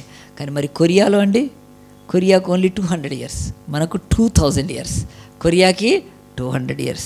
అక్కడ మోర్ దెన్ ఆ యొక్క 50% వరకు క్రిస్టియన్స్ అయిపోయారు. బుద్ధిస్టులు ఎథిస్టులు కనుక, దేవుడు లేడంటారు వాళ్ళు. ఆ బుద్ధిజం తీసుకెళ్ళేది ఎథిజంలోకి కనుక వాళ్ళు మారిపోయారండి 200 సంవత్సరాల నుంచి కదా. నేను కొరియాకు జూలైలో వచ్చాను. అక్కడి నుంచి ఇండియాలో కాలు పెడితే చెత్తకుండలో పెట్టినట్టే ఉంది కాలు. డైరెక్ట్ ఫ్లైట్ చెత్తకుండలో దించారేమన్నట్టుంది. ఇది కాస్త రాజీవ్ గాంధీ ఎయిర్పోర్ట్ దాటగానే బయటికి రాగానే అంతా కూడా ఎట్లా అండి ఆ దేశాలు ఎందుకు ఇది? ఇప్పుడు గాస్పల్ పంపిస్తున్నాడు దేశాలకు. అది ఏ దేశమైనా దేవుడికి ఏం భేదం లేదు, స్వీకరించట్లేదు. ఈ గొర్రెల కాపర్లు దే రిసీవ్డ్ విత్ ఫెయిత్ కనుక ఇది మొదటిది. రెండోది చూద్దాం చూడండి. ఇక్కడే బైబిల్లో లూకా సువార్త 2వ అధ్యాయంలో ఉంటుంది. వాళ్ళ తర్వాత ఏం చేశారంటే బైబిల్ చెప్తుంది దేవుని యొక్క సన్నిధిలో దాన్ని స్వీకరించారు. వాళ్ళు చెప్పారు, అందరు మాట్లాడుకున్నారు, అరే ఇది నిజమా, ఇదేమన్నా ఇదా, మనం ఏమన్నా అవుతుందా, ఇదేమన్నా భ్రమణ, ఇవన్నీ ఏం కాలేదండి. వాళ్ళు ఫెయిత్తో రిసీవ్ చేసుకున్నారు. తర్వాత బైబిల్ అంటుంది, త్వరగా వెళ్ళి మరియును యోసేపును తొట్టిలో పండుకునే శిశువును చూచిరి. 16-17 వచనాలు. వారు చూచి ఆ శిశువు గురించి చెప్పిన మాటలు ప్రచురం చేశారని చెప్తుంటే ఇక్కడ ఈ 2 వచనాలు ఇంకోటి ఉంది. They responded with obedience. వాళ్ళు ఏదైతే ఫెయిత్తో రిసీవ్ చేసుకున్నారో దానికి నువ్వు ఇచ్చే రెస్పాన్స్ ఒబీడియన్స్ అయి ఉండాలి. ఎందుకు ఒబీడియన్స్ లేకపోతే ఏమీ లేదు. మన బ్రతుకుల్లో ఎన్నోసార్లు మనకి ఎన్నో తెలుసు కానీ దానికి లోబడము, మనకి ఎన్నో తెలుసు విధేయత చూపం, మనకి ఎన్నో తెలుసు బేఖాతరు, పట్టించుకునేది లేదు, చల్తా అని చెప్పి. భూమి మీద ఉన్న అతి గొప్ప అవస్థ మనిషి అని తెలుసండి, మానవుడు అవిధేయుడు. నంబర్ 1 దేవుడు చెప్తున్నాడు. అవిధేయతనే దేవుడు, ఆజ్ఞాతి క్రమమే పాపము. ఐ గాడ్ బైబిల్ చెప్తున్న ఆ మాట తీసుకుంటే మనం ఎక్కడికి వెళ్ళొచ్చు? ఆదామవ్వలకు దేవుడు ఏం చెప్పాడండి? ఒక్క మాట విధేయత, ఈ పండు తినద్దు అన్నాడు. అవ్వేమంది నేను తిని కూర్చుంటా అందండి, నేను తిని నాశనం చేస్తా, ఏదో ఒకటి చూసుకుంటా అందండి. దేవుడు వాళ్ళకి పెట్టిన పని ఏంటండి కదా, ఒక కొండ ఉంది, కొండనంతా తొలిచేయమన్నాడా? లేకపోతే ఈ చెట్లన్నిటికీ ఏం లేదండి, ఎంత దేవుడిచ్చాడు, ఒక్క ఆజ్ఞ లోబడమంటే ఆదామవ్వలు ఆనాటి నుంచి భూమి మీద ఈరోజు మానవుడి అవస్థ ఏంటో తెలుసా అండి? అన్నిటికంటే ఒబీడియన్స్ లేదు మనిషికి. ఎవడి మాట వినడు ఈ భూమి మీద కదా. ప్రభుత్వ మాటలు ఆ యొక్క ప్రజలు వింటున్నారండి? ఏమైనా ఓటు ఏమంటే ఏం చేస్తారు? ఇంటికాడ కూర్చుంటారు. కానీ పుష్ప3కి వెళ్ళొస్తారు చాలా కదా, దేనికైనా పోయేస్తారు. కానీ ఓటు ఏమంటారు? ఎట తగలబడి ఓటు వేయరు, రోడ్ రూల్ ఫాలో గారు, ట్యాక్సులు కట్టరు కదండి. ఎంత అవిధేయత అండి! ఎక్కడ చూసినా భూమి మీద ఈరోజు ప్రభుత్వాలకు ప్రజలు లోబడట్లేదు కదండి. అలాగనే పెద్దలకు చిన్నవాళ్ళు లోబడుతున్నారండి? ఏమీ లోబడట్లేదు కనుక. టీచర్లకు, గురువులకు విద్యార్థులు లోబడుతున్నారా? లేదు. తల్లిదండ్రులకు పిల్లలు లోబడుతున్నారా? లేదు. పాస్టర్లు, దేవుని సేవకులకు ఆ యొక్క విశ్వాసులు లేదు. భయం భూమి మీద కనుక. ఈ భూమి మీద యేసును దేవుడు ఆయన ఆకాశం కింద ఈ నామం తప్ప ఇంకే నామం లక్ష్యం లేదు పొండి అన్నాడు కదా. ఎందుకు ఎత్తాడండి? ఆకాశం మధ్య. ప్రపంచంలో ఈరోజు 210 దేశాలు ఆరాధిస్తారు యేసుప్రభుని. 3658 భాషల్లో ఉందని యేసుప్రభుని ఎందుకు అంత హెచ్చించాడంటే తెలుసా? తీస్తారా? హెబ్రీ పత్రిక 5వ అధ్యాయం తీయండి. అక్కడ ఉంది కనుక ఈ భూమి మీద ఒక కుమారుడు ఉన్నాడు, పుట్టాడు. ఆయన పరలోకంలో కూడా ఉన్నాడు. ఆయన కంటే మించి తండ్రికి విధేయగా చూపినవాడు ఎవ్వడు విశ్వంలో లేడు. ఆయన కోట్ల దూతలు ఉన్నారు, కానీ యేసు చూపిన విధేయత చూపరాళ్ళు. ఆయనకు కోట్ల ఆ యొక్క మహాశక్తి కలిగిన దూతలు ఉన్నారు, ఎవ్వరు కూడా ఈ భూమి మీద చూపరు. ఆయన కుమారుడయ్యుండి తాను పొందిన శ్రమల వలన విధేయత నేర్చుకున్నాడు. 5:8లో అండి. తర్వాత మరియు ఆయన సంపూర్ణ సిద్ధి పొందిన వాడై మెల్కీసెదెకు యొక్క క్రమంలో చేరిన ప్రధాన యాజకుడని దేవుని చేత పిలువబడి తనకు విధేయులైన వారికి అందరికీ నిత్య రక్షణకు కారకుడు ఆయను. బైబిల్లో స్పష్టంగా చెప్తుంది. ఈరోజు మనకు రక్షణ త్రూ ఒబీడియన్స్, విధేయత చూపాలండి. కనుక నువ్వు ₹1,00,00,000 ఇస్తాను కదా, నేను డొనేషన్ ఇస్తాను, నేను నా ప్లాట్ ఇస్తాను, నా బిల్డింగ్, ఏమీ లేదు. దేవుడికి ఏం అక్కర్లేదు. ఆయన అడుక్కునే దేవుడు కాదు, అడుక్కునేవాడు ఎవడు ఆయన బిడ్డలు కాదు. కనుక ఆయన రాజులకు రాజు కనుక, ఆయన శ్రీమంతుడు కనుక ఆయన బిడ్డలు అట్నే బతుకుతారు. సో ఈరోజు బైబిల్ ఏం చెప్తుందంటే విధేయత చూపాలి. కనుక తండ్రికి భూమి మీద అతి విధేయత చూపిన వాడు ఒక్కడే ఈ విశ్వంలో. His name is Christ. భూమి మీద జీసస్. కనుక అందుగురించే కోట్ల మంది ఈరోజు ఆరాధిస్తున్నారు. ఏ దేవుడిని ఆరాధిస్తున్నారు? ఇక్కడ ఒక దేవుడిని ఆరాధిస్తే ఇంకో దేవుడు అడిగి తెలియదు. ఆ దేశంలో ఉండే దేవుడు ఇంకో దేశంలో తెలియదు. ఈరోజు ప్రపంచంలో మానవ కోటి ఈరోజు ఈ పెదవులు, ఈ నాలుకతో ఎక్కువగా స్తుతించే నామం యేసునామం. గట్టిగా చెప్పలు కొడదామా? ఆ నామము కంటే మించలేదు. మళ్ళీ వీళ్ళు బుక్ తీసి 1,00,00,000 సార్లు రాసుకుంటారు. నేను 1,00,00,000 సుల్తాన్ బజార్ కూడా దాటిపోయాను. నేను ఎవరికి కావాలి 1,00,00,000 సార్లు రాసుకుంటే నేను పేరు పెట్టగానే రాస్తారు. నువ్వు 1,00,00,000 సార్లు నీ బుక్లో ఉంటుంది తప్ప ఇంకెవడో లేదు. పక్కన పాకిస్తాన్లో ఎవడు కాదు, నా బంగ్లాదేశ్లో కాదు ఎవడు. నువ్వు చెప్తున్న దేవుడు పేరు నువ్వు రాసుకో, 1,00,00,000 సార్లు రాసుకో. ఈరోజు కోట్ల మంది ఆరాధిస్తున్న వాడు యేసు ప్రభు పొందుతున్న ఆయన ఎందుకో తెలుసా? విధేయుడు కనుక. ఈరోజు మన బ్రతుకుల్లో రెస్పాన్స్ విత్ ఒబీడియన్స్ ఉండాలి. స్పందించామంటే కాదు, విధేయత కలిగి ఉండాలి. కనుక ఒక అబ్బాయి పేరు నాకు తెలుసు, కానీ నేను నోట్లో నాకు గద్వాల అబ్బాయి అండి, హైదరాబాద్లో ఉన్నారు కొద్దికాలం. మంచిగా దేవుని బిడ్డగా ఉన్నాడు అతని జీవితంలో. కానీ వారి కుటుంబంలో కష్టాలు, వాళ్ళంతా చర్చికి వెళ్తారు కానీ బాధలు, కష్టాలు, ఆ తర్వాత అప్పులు, పుట్లాటలు చాలా. వాళ్ళ ఫ్యామిలీని అలాగున్నా నేను చూస్తూ ఉన్నాను. పాపం వచ్చేవాళ్ళు, చేసేవాళ్ళు. తర్వాత క్రిస్టియన్సే. ఒకరోజు అబ్బాయి నాతో కూర్చున్నప్పుడు చాలా షేర్ చేసుకునేవాడు. పాపం నాతో ఇప్పుడు బయట అక్కడ ఉందనుకోండి, ఇట్లా గట్టులాగుంటుంది, రానా కూర్చోనా అని నన్ను బైబిల్ డౌట్స్ అడుగుతుండాడు. మంచి అబ్బాయి చాలా. కూర్చొని ఇద్దరు చెప్తుంటే ఫోన్ వచ్చిందని ఫోన్ ఎత్తుకున్నాడు. ఫోన్ ఎత్తుకుని వాళ్ళ అక్కతో మాట్లాడుతుంటే అయిపోయాక నాకు తెలియలేదు. అంటే ఇక్కడ ఫోన్ స్పీకర్ ఆన్ చేస్తే వినపడుతుంది. మీ అక్క అంటున్నావు ఎవరు అని అంటే నేను అడిగాను, మీ అక్కలు నాకు తెలుసు కదా. లేదన్నా మీకు తెలియదు, మేము మీ ఇద్దరికి వచ్చినప్పుడు ఆ అక్కకు అప్పటికే పెళ్ళి అయిపోయింది. అందు గురించే మా అక్కకు నువ్వు తెలుసా నా, కానీ నీకు తెలియదు అని అక్క గురించి చెప్తున్నాడండి. అని చెప్తూ ఏమన్నాడంటే, మా ఫ్యామిలీస్లో మా అక్క ఒక్కటి బాగుందనా, మేమంతా దరిద్ర పరిస్థితి. ఆ యొక్క వాళ్ళ అక్క ఒకటి ఉంది. ఆ అక్క ఆమె తన యొక్క భర్తతో విడిపోయి గొడవలు పడుతుంటే ఇంకొక చెల్లె ఉంది. ఆ చెల్లె అయితే వేరొకటితో లేచిపోయింది. అసలు ఎంత దరిద్రపు బతుకులు అంటే వాళ్ళ యొక్క చీకటి బతుకులు, లేకపోతే ఆ పాప బతుకులు, ఆ యొక్క కష్టాల బతుకులు చూసినప్పుడు చాలా ఫైనాన్షియల్ కూడా చాలా ప్రాబ్లమ్స్లో ఉండేవాళ్ళు. వాళ్ళ బ్రతుకులో మరి వాళ్ళ అక్క బాగుంది ఎందుకని. అంత క్రిస్టియన్సే, మళ్ళీ వాళ్ళు అంతా క్రిస్టియన్సే, సంవత్సరం అంతా వెళ్తారు. నేను అప్పుడు ఆ డిఫరెన్స్ చెప్పాను, మీ అక్కకు మీకు తేడా ఏంటి? ఇద్దరు పిల్లలు కూడా ఆమెకు ఎందుకు మంచిగా ఉందంటే, వీళ్ళంతా క్రీస్తుని ఎట్లా తీసుకున్నారంటే, ఆయన ఒక దేవుడుగా క్రైస్తవులు, కానీ ఎక్కడా విధేయత లేదు.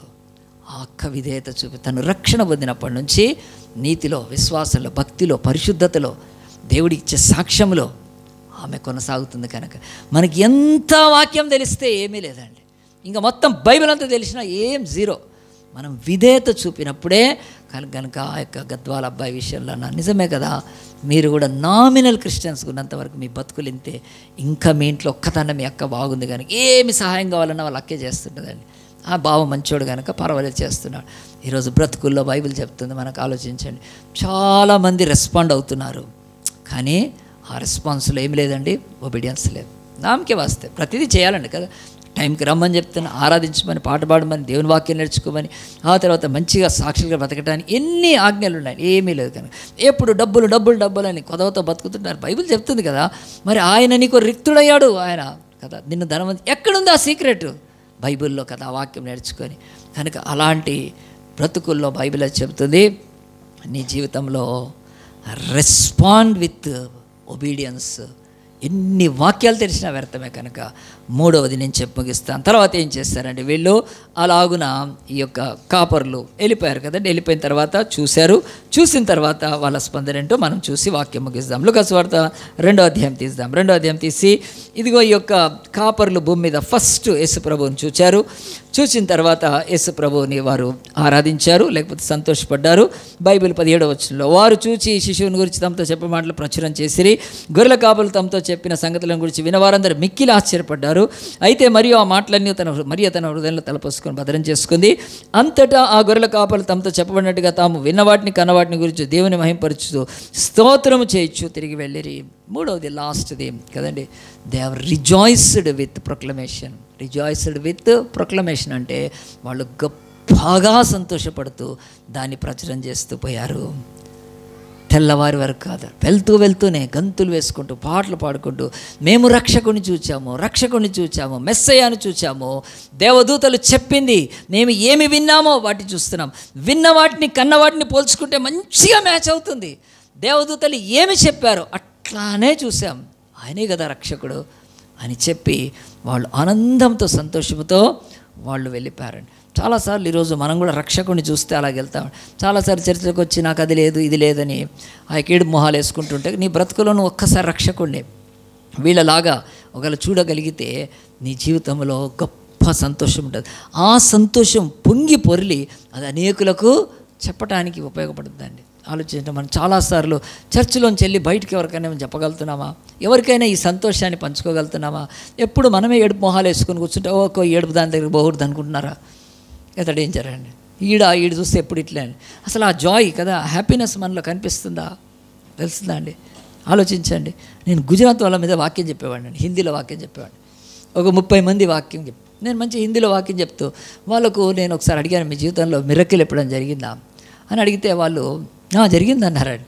నేను షాక్ అయ్యాను. కానీ తర్వాత వాళ్ళు చెప్పారు నాకు ఏమిటంటే, వాళ్ళు ఆ యొక్క గుజరాతీ వాళ్ళు వర్షిప్ చేసుకుంటున్నప్పుడు వాళ్ళ మధ్యలో ఒక అతను నమ్ముకున్నాడు, భార్యాభర్తలు. వాళ్ళకి ఎప్పుడు చెప్తూ ఉంటుంటే వాళ్ళు యేసు ప్రభు గురించి, ఆయన మహత్కార్యాలు, చమత్కార్యాలు, అద్భుతాలు, సూచక్రియలు చేస్తాడు, ఇవన్నీ చెప్తుంటే వాళ్ళంతా విన్నారండి.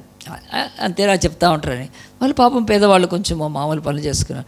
ఒకరోజు హైదరాబాద్లో ఒక మీటింగ్ జరుగుతున్నాడు, జిమ్ఖానా గ్రౌండ్స్లో, పోలో గ్రౌండ్లో పెద్ద మీటింగ్ జరుగుతుంటే ఆయన పాపం వాళ్ళు సొంతంగా రారు కనుక ఆయన ఒక వ్యాన్ మాట్లాడి తీసుకొని వాళ్ళని గ్రౌండ్కి వెళ్ళాడు. అక్కడికి వెళ్ళినాక దేవుని సేవకుడు వాక్యం చెప్తూ యేసు ప్రభువు ఆయన పొందిన దెబ్బల గాలి చేత స్వస్థ కలుగుతుంది, ఆయన అద్భుతాలు చేసే దేవుడని వాక్యం చెప్తూ బాగా ఆత్మతో నింపబడిన వాడై అనేక మంది ప్రజలు కాపరు లేని వారు కనుక కనికరం పడి యేసు ప్రభు లాంటి కనికరం ఆయనలో ఉంటే కనుక ఆయన ప్రార్థన చేస్తారు, దేవా ఇక్కడ ఏమైనా ఉంటే భయంకరమైన ఆ యొక్క ఇన్ఫర్మేటివ్స్ ఉంటే వాళ్ళని బాగు చేయదేవా, లోపాలు ఉంటాయని ప్రార్థన చేస్తూనే ఆయన అన్నాడు, నీకు ఎక్కడ బాగలేకపోతే అక్కడ చేయి పెట్టుకోండి నేను ప్రార్థన చేస్తా అంటే ఒక అమ్మాయి ఉట్టిగాడు కూర్చుంది, చేయి పెట్టుకుందండి కాలు మీద, కాలు పెట్టుకొని ప్రార్థన చేస్తుంటే సడన్గా అమ్మాయి ఒక్కసారి కేక పెట్టే వరకు అంతరా వాళ్ళంతా హిందీ వాళ్ళు కూర్చున్నారు పక్కన. చూసి ఏం చేశారంటే ఏమైందంటే తన కాలు ఇట్లా వంకర ఉంటుందండి, ఆ కాలు స్ట్రైట్ అయిపోయిందండి. ఒక్కసారి అరుపు, లేవు అని లేపి అమ్మాయిని లేపి తీసుకెళ్ళారు. అడదాకా సాక్ష్యం చెప్పింది. 30 మంది రక్షణ పొందారండి. గట్టిగా చెప్పాలి కొడదామా, ఎంత మిరక్కలు వస్తాడు. వాళ్ళు తర్వాత గుజరాత్ వాళ్ళకి చెప్తున్నారు, అరే ये सब कन्वर्ट हो गए, ईशा मसीह को मान लिए। हाँ मान लिए, क्यों माने, देखे आँखों से देखे, కళ్ళతో చూశారు. ఈయన ఎప్పటి నుంచో చెప్తున్నాడు యేసు ప్రభు నమ్ముకొని, ఆయన ఈ దేవుడు అద్భుతాలు చేసేవాడు, ఆశ్చర్యాలు చేసేవాడు, కానీ ఎవరికి లేదు ఈయన. కానీ ఒకరోజు తమ కళ్ళతో తమ మధ్యలో ఉన్న ఒక అమ్మాయి ఇట్లా నడిచేదండి, ఇట్లా నడిచేది, ఆ కాలు స్ట్రైట్ అయిపోయిందండి. నేను చూశాను ఆ అమ్మాయిని కనుక. చాలా కాలం వాళ్ళకి హిందీలో వాక్యం చెప్పేవాడిని వెళ్ళి, ప్రియ దేవుని బిడ్డలారా, ఈరోజు భూమి మీద ఒకటి నువ్వు విన్న వాటిని కదా, ఆ యొక్క కన్న వాటిని మ్యాచ్ అయినప్పుడు యేసు ఎంత గొప్ప దేవుడో నువ్వు అనుభవిస్తే అప్పుడు లోకానికి చెప్తాడు.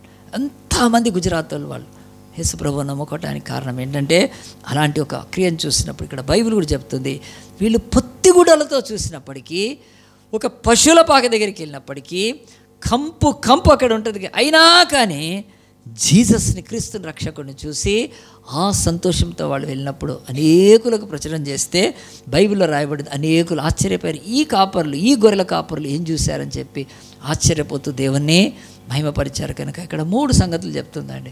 ఫస్ట్ది బైబిల్, రిసీవ్ విత్ ఫెయిత్. దేవుడు అన్నాడు, ఈ యొక్క క్రిస్మస్ టైం అనుకోండి, యేసు జన్మలో దేవుడు ప్రపంచానికంతా చెప్తున్నాడు, నేను మీకు సువార్తను పంపిస్తాను, receive with faith. So not only ఆ తర్వాత రెస్పాండ్ విత్ ఒబీడియన్స్. యేసు ఏం చేయమంటున్నాడు, యేసు మాటలు ఏమన్నాయో సంఘం ఏం చెప్తుంది, అది నువ్వు విధేయత చూపించినాక దేవుడు అంటున్నాడు, you will rejoice and not only rejoice, you will proclaim. నా దేవుడు ఎంత గొప్ప దేవుడు అని. మన చెంగయ్య గురించి వైరల్ అయింది కదండి, తెలుసా? ఎస్వి యూనివర్సిటీలో చెంగయ్య ప్రొఫెసర్ కదండి, ఆయనను బజరంగ దళంలో వచ్చి అటాక్ చేశారు. నువ్వు ఎస్వి యూనివర్సిటీలో నువ్వు మత ప్రచారం చేస్తున్నావు, అది ఇదని మొత్తం బజరంగ దళంలో వెళ్ళి పాపం ఆయన ఛాంబర్లోకి వెళ్ళిపోయి, పెద్ద చైరు, మంచి పెద్ద ఛాంబర్ ఆయనది, చెంగయ్యని వెళ్ళినప్పుడు వాళ్ళు దూషిస్తూ, అది నువ్వు ఏం చేస్తున్నావు, అది ఇది అన్నప్పుడు ఆయన చాలా అప్పటికైనప్పుడు ఆయన లేపుతున్నా, లేవు నువ్వు చైర్లో కూర్చుంటావా అని చెప్పి ఆ చెంగయ్య అనే ప్రొఫెసర్ని లేపి ఆయన తోస్తున్నప్పుడు ఆయనగా చెప్పాడు, వస్తాను నేను ఎక్కడికంటే, మీరు ఆలోచించండి, నేను విగ్రహారాధికుడిని, నా చేతులతో బొమ్మలను ఎత్తుకొని కదా, వినాయకుడిని ఇట్లా పెట్టుకొని నా భుజాల మీద పెట్టుకొని పోయి నేను ఆ యొక్క నీళ్ళల్లో వేసేవాడిని. అలాంటిది దేవుడు నన్ను మార్చాలి. ఏ దేవుడు నన్ను, యేసు నన్ను మార్చాడు, నాకు మంచి జీవితం ఇచ్చాడు, నేను చెప్తున్నాను అంతే, మీరు ఏమన్నానండి అని చెప్పినప్పుడు ఆయన చాలా దూషించారండి, చాలా బాధ పెట్టారు. ఈరోజు చూడండి యూట్యూబ్లో వైరల్ అయింది చెంగయ్యది. ఎందుకు చెప్తున్నాడండి, ఆయన చెంగయ్య అనే ఒక ప్రొఫెసర్, ఒక హైందవుడు, విగ్రహాలను ఇక్కడ పెట్టుకొని తీసుకెళ్ళేవాడు. ఈరోజు యేసు ప్రభువును రుచి చూచి తెలుసుకున్నాడు కనుక ఆయన rejoicing, not only rejoicing, he's proclaiming. SV university అంటున్నారు, ఇది ఎస్వి యూనివర్సిటీ తెలీదా, ఇది వెంకటేశ్వర యూనివర్సిటీ, నువ్వు ఏ డబ్బుల మీద ఎంత నీచంగా ఏం చేసుకోవటానికి, జాబే ఇచ్చాడు ఈ లోకంలో కదండి, అవే ఇస్తారు, కానీ నా రక్షణ ఇచ్చాడు నాకు అని చెంగయ్యను తోస్తూ ఉన్నారని కేసు అయిందండి. ఇప్పుడు ఆయన కేసు పెట్టాడు, అది నడుస్తుంది. కనుక ఎవరైనా తమ జీవితాలలో యేసు యొక్క పండగ చేసుకున్నవాడికి ఏమీ ఉండదండి, యేసు యొక్క పాటలు పాడినోడికి ఏముండదు, కానీ యేసుకు లోబడ్డ వాళ్లకు వాళ్ళ జీవితాల్లో కడిగే విడుదల ఎవ్వరు ఆపరు. ధైర్యంగా బజరంగ దళంలో 20 మంది వచ్చారండి. నేను దాదాపు 40 minutes చూశాను ఆ వీడియో, కంటిన్యూగా వస్తుంది, వేరే ఛానల్స్ వాళ్ళు పెడుతుంటే. ఏం భయపడట్లేదు ఆయన కదా, ఏం భయపడి కదా నేను ఏదో అన్నాను, అవును ఈయన రక్షకుడు, నా దేవుడు ఆయన అని చెప్తున్నాడు ఆయన సాక్ష్యం. మహా అంటే ఉద్యోగం సస్పెండ్, ఎంతోమంది అయ్యారు సస్పెండ్ అయింది, తలలే నరకబడతాయి కానీ యేసు ప్రభు గారు, నో ప్రాబ్లం.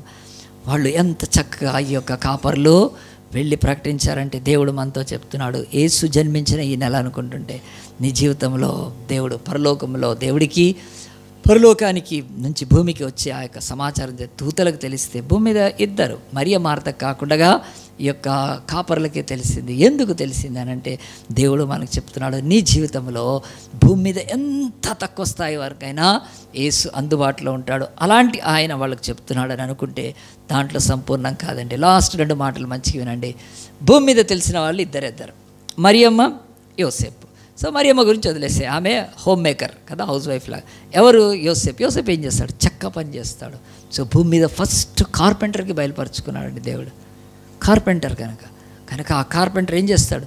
చెక్క పని చేస్తూ ఉంటాడు కదా, దాంతోటే బ్రతుకుతారు వాళ్ళు. యూదులు, కులం లేదు. మళ్ళీ మన దగ్గర కార్పెంటర్ అంటే వాళ్ళు ఏంటి? చారీలు కదా, వడ్రంగోళ్ళు. కనుక వాళ్ళదో కులం ఉంది కదా, ఇంకా అది ఆడ కులం ఏముండదు దాంట్లో. యూదులు అందరూ సమానం, వాళ్ళు ఏ పని వస్తే అది చేసుకుంటారు. ఏ స్థితిని సామాజిక, ఆయన వడ్రంగి కానీ కార్పెంటర్. సో కార్పెంటర్కి బయలుపరిచినాక నెక్స్ట్ దేవుడు ఎవరికి బయలుపరచంటే షెపర్డ్స్కి. ఎందుకో తెలుసా అండి? మొదటి చెప్తాను. కార్పెంటర్కి ఎందుకంటే యేసు రేపు సిలువ ఎక్కబోతున్నాడు. యేసు ప్రతిరోజు కట్టెలు చూస్తూ ఉండాలి. 30 years ఉన్నాడు ఇంటి దగ్గర. ఆయన చెక్క పని చేస్తున్నప్పుడు ఒకరోజు ఇలాంటి ఒక కొయ్య మీద నాకు మేకులు కొట్టి చంపేస్తారు నన్ను. I'm going to be give my life for them sinners. ఆయనకు తెలుసు, ఆయనకు ఇనుప మేకులు రోజు కొడతా ఉంటారు. నా చేతుల్లో కూడా మేకులు కొడతారు. కట్టె రోజు ఇచ్చేస్తాను, చీల్చి నన్ను మాను మీద ఎక్కిస్తారు. జీసస్ కార్పెంటర్ ఇంట్లో పుట్టాడు, అందు గురించి. సో వన్ డే ఆయన లైఫ్ అక్కడ పుట్టినప్పుడు ఒక పశువుల పాకలో కూడా ఆయనకు స్థలం లేకపోతే ఆయన విశ్రమ స్థానము సిలువ. There I'm going to rest. అక్కడి నుంచి ప్రపంచానికి రెస్ట్ ఇచ్చాడు దేవుడు. సో ఇది కార్పెంటర్ల కనుక తెలియజేశాడు. రెండోది షెపర్డ్స్కి ఎందుకు తెలియజేశాడు? ఈ షెపర్డ్స్ బైబిల్లో ప్రకారం, ఆనవాళ్ళ ప్రకారం వాళ్ళు టెంపుల్ షెపర్డ్. వాళ్ళు ఎన్నో వందల గొర్రెల్ని దేవాలయం తీసుకొస్తారు. కొన్ని గొర్రెల్ని మోస్తారు, చిన్న గొర్రె పిల్లల్ని ఎత్తుకుంటారు. చాలా సంతోషంగా ఉంటుంది వాళ్ళకు కూడా గొర్రె పిల్లల్ని పెంచి. అలాంటి గొర్రెల్ని తెచ్చి బలిచ్చిన ఏ గొర్రె పిల్ల మానవుల పాపం తీసివేయలేదండి. ఒకనాడు వాళ్ళు ఒక గొర్రె పిల్లని మోసుకొని రాలేదు, వాళ్ళు చూస్తున్నారు. పశువుల పాకలో ఒక గొర్రె పిల్ల ఉన్నాడు.